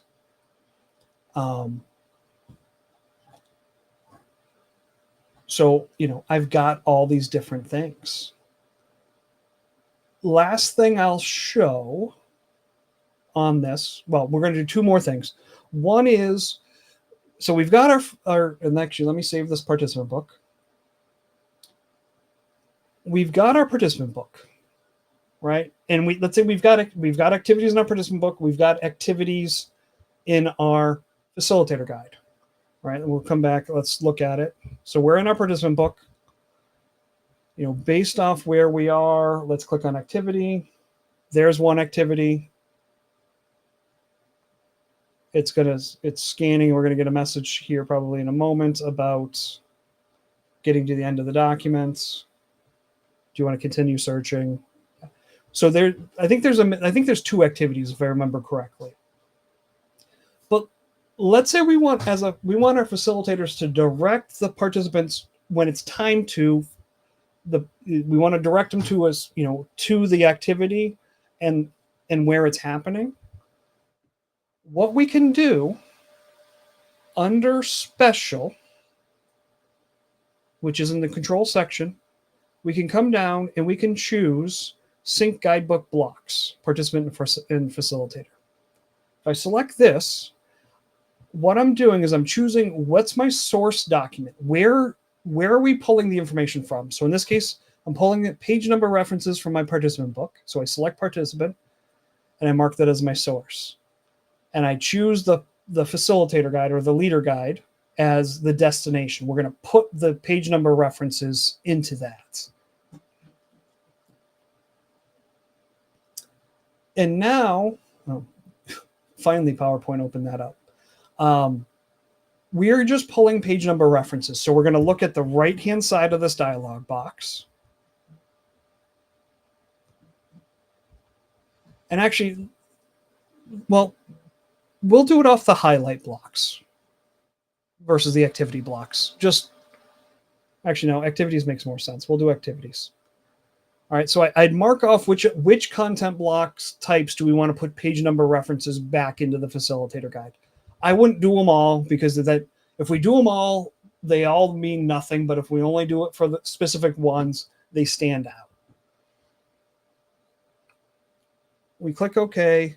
We get a prompt. We are going to save your destination document. So in this case, the participant or the facilitator guide, we're going to save it under a different name just because what we're about to do, it's easier to go back to the old version than it is to undo what we're about to do. But when we click OK, it runs through and it will then say participant workbook block reference update is complete. Again, it takes us back to the document we were first in. So this case is our participant book, the one that was open on the monitor or at the top of the monitor. All right, so we've got, and let's do this. We'll put this one on that side. Here is, let's close this out. So slide 26. Right, this is our, on the right-hand side is our participant book. Right, slide 26, we then have an activity underneath it, which is happening on page 34. Come over to our facilitator guide. There's slide 26. Here's the activity. Now notice we have gone in and pulled the page number reference that the corresponding activity, because each content block or each document has the same content blocks or the same type of content blocks. Not, the facilitator has more, but they also have the same core structure. So it is able to say, all right, this second activity block was here, and it populates over that information. So now as I'm facilitating, it's easy enough, right? We're showing slide 26, going through the clicks. And then, hey, turn to page 34 for this activity, because that, we've got those notes right there. Or we've got that note, the PowerPoint notes. That syncing guidebook blocks this process. We're not going to go through it again, but I'm just going to pull up this dialog box so we can see it. So the right-hand side of this will pull over page number references. Once you've built out a facilitator guide and you've got a participant guide that was extracted out, or vice versa, when it comes time to making changes, changes don't automatically sync. If you change, let's say, the activity in your facilitator guide, it doesn't automatically update the activity in the participant book. What you do is you come back here, right? Go under special, choose sync guidebook block parts, facilitator and participant. And on the left-hand side, you choose the content block type that you made changes in. So if we made changes in an activity, we would choose activity, and then it would run through, and whatever your source document is, it will take all the text that's in that activity block, in all of the activity blocks or whatever one you choose, and replace the text in the corresponding content blocks in the destination document, in this case, the participant book. So it's a one-for-one change. Like it's going to change all of the activity blocks or all of the say blocks. So if you've just made one slight change and you don't want to, depending on how much it is, depends on how deep you want to dive into this, but it is easy to do. So just know that's there. So last thing I wanted to show you today, and then we will be done. So I'm just saving this one last time. And actually view, print layout. All right. So from our facilitator guide, we've built a participant book, or from a PowerPoint deck, right? We brought that in. We built out a participant book. We built out a facilitator guide. We then extracted out a participant book,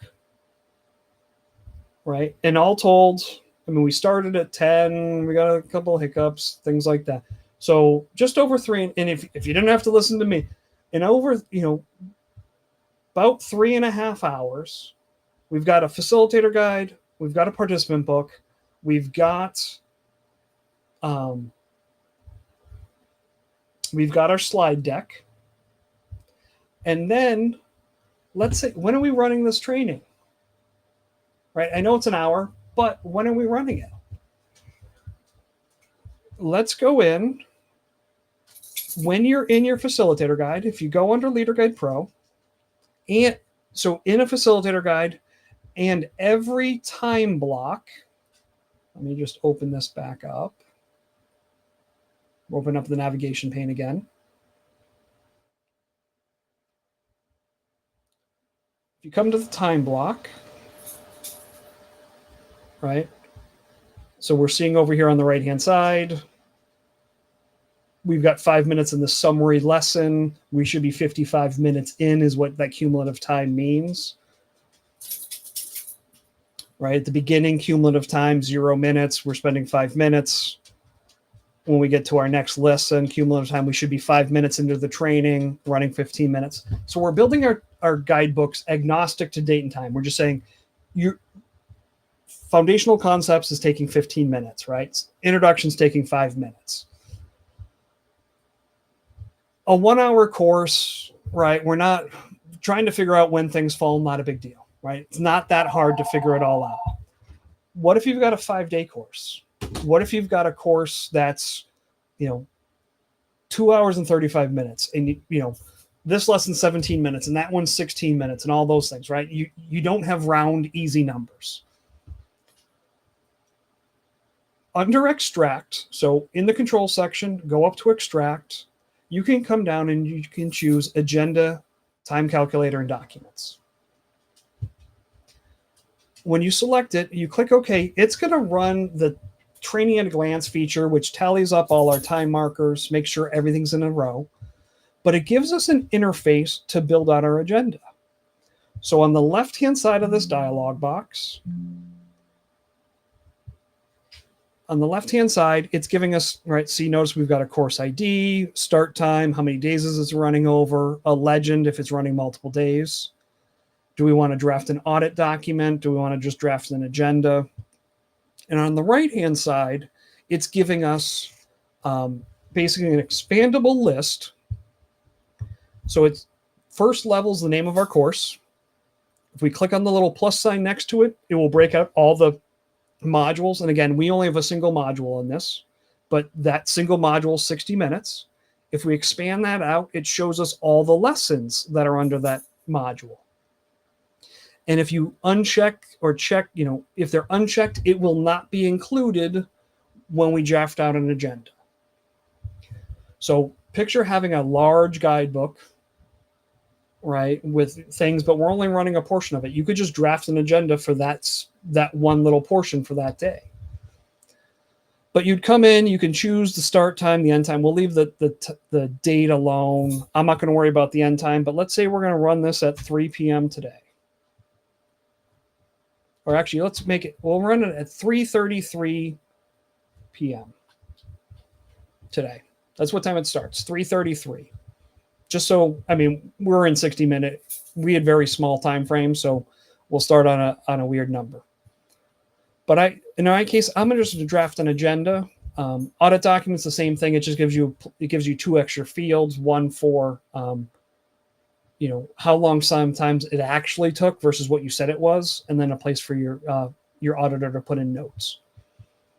But we'll just quickly draft an agenda. We'll see action completed successfully, and you end up with a separate document. In this case, here's what I did. Let me come back. We'll do this again.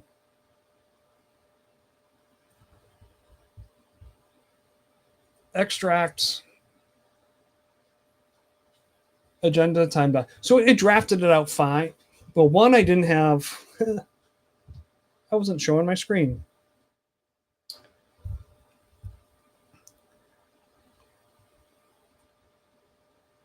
So let's come back because I wasn't showing my screen. If you come underneath extract and go to agenda time calculator,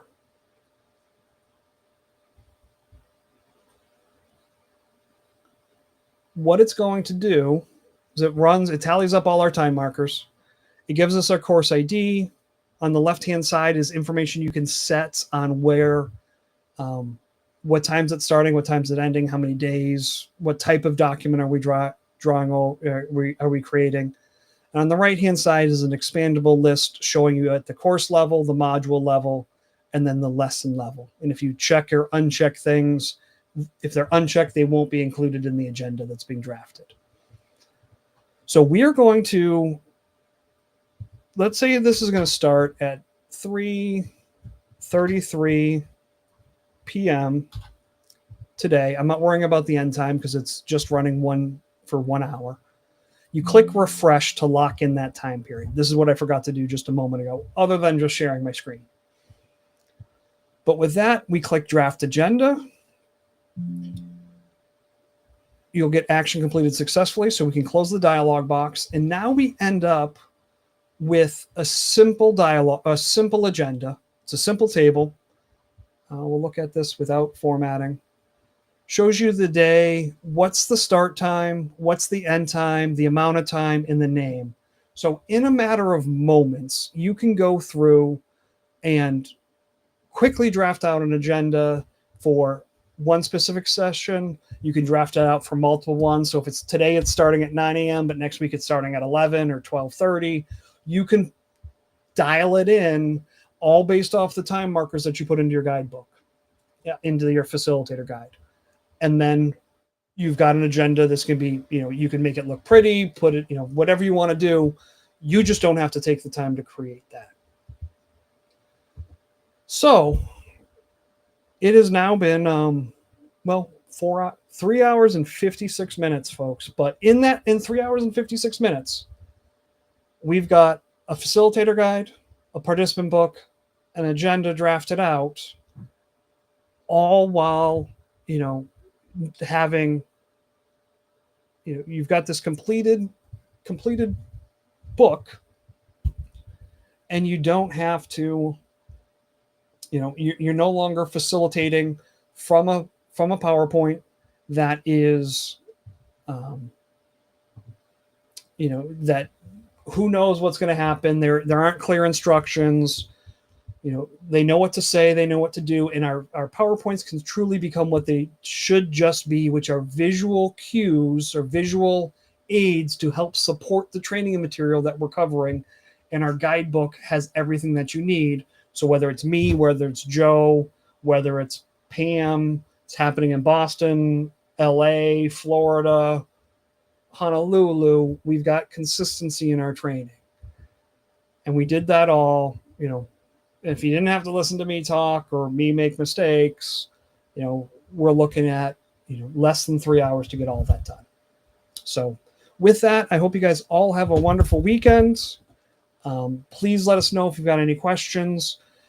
I will send out an email at the end recapping all of PowerPoint Week with LeaderGuide Pro. We'll announce the winners by name, and then we will reach out to the winners individually for about your prizes for participating this week. And I hope you guys all have a great day. We'll see you all soon. All right. Take care.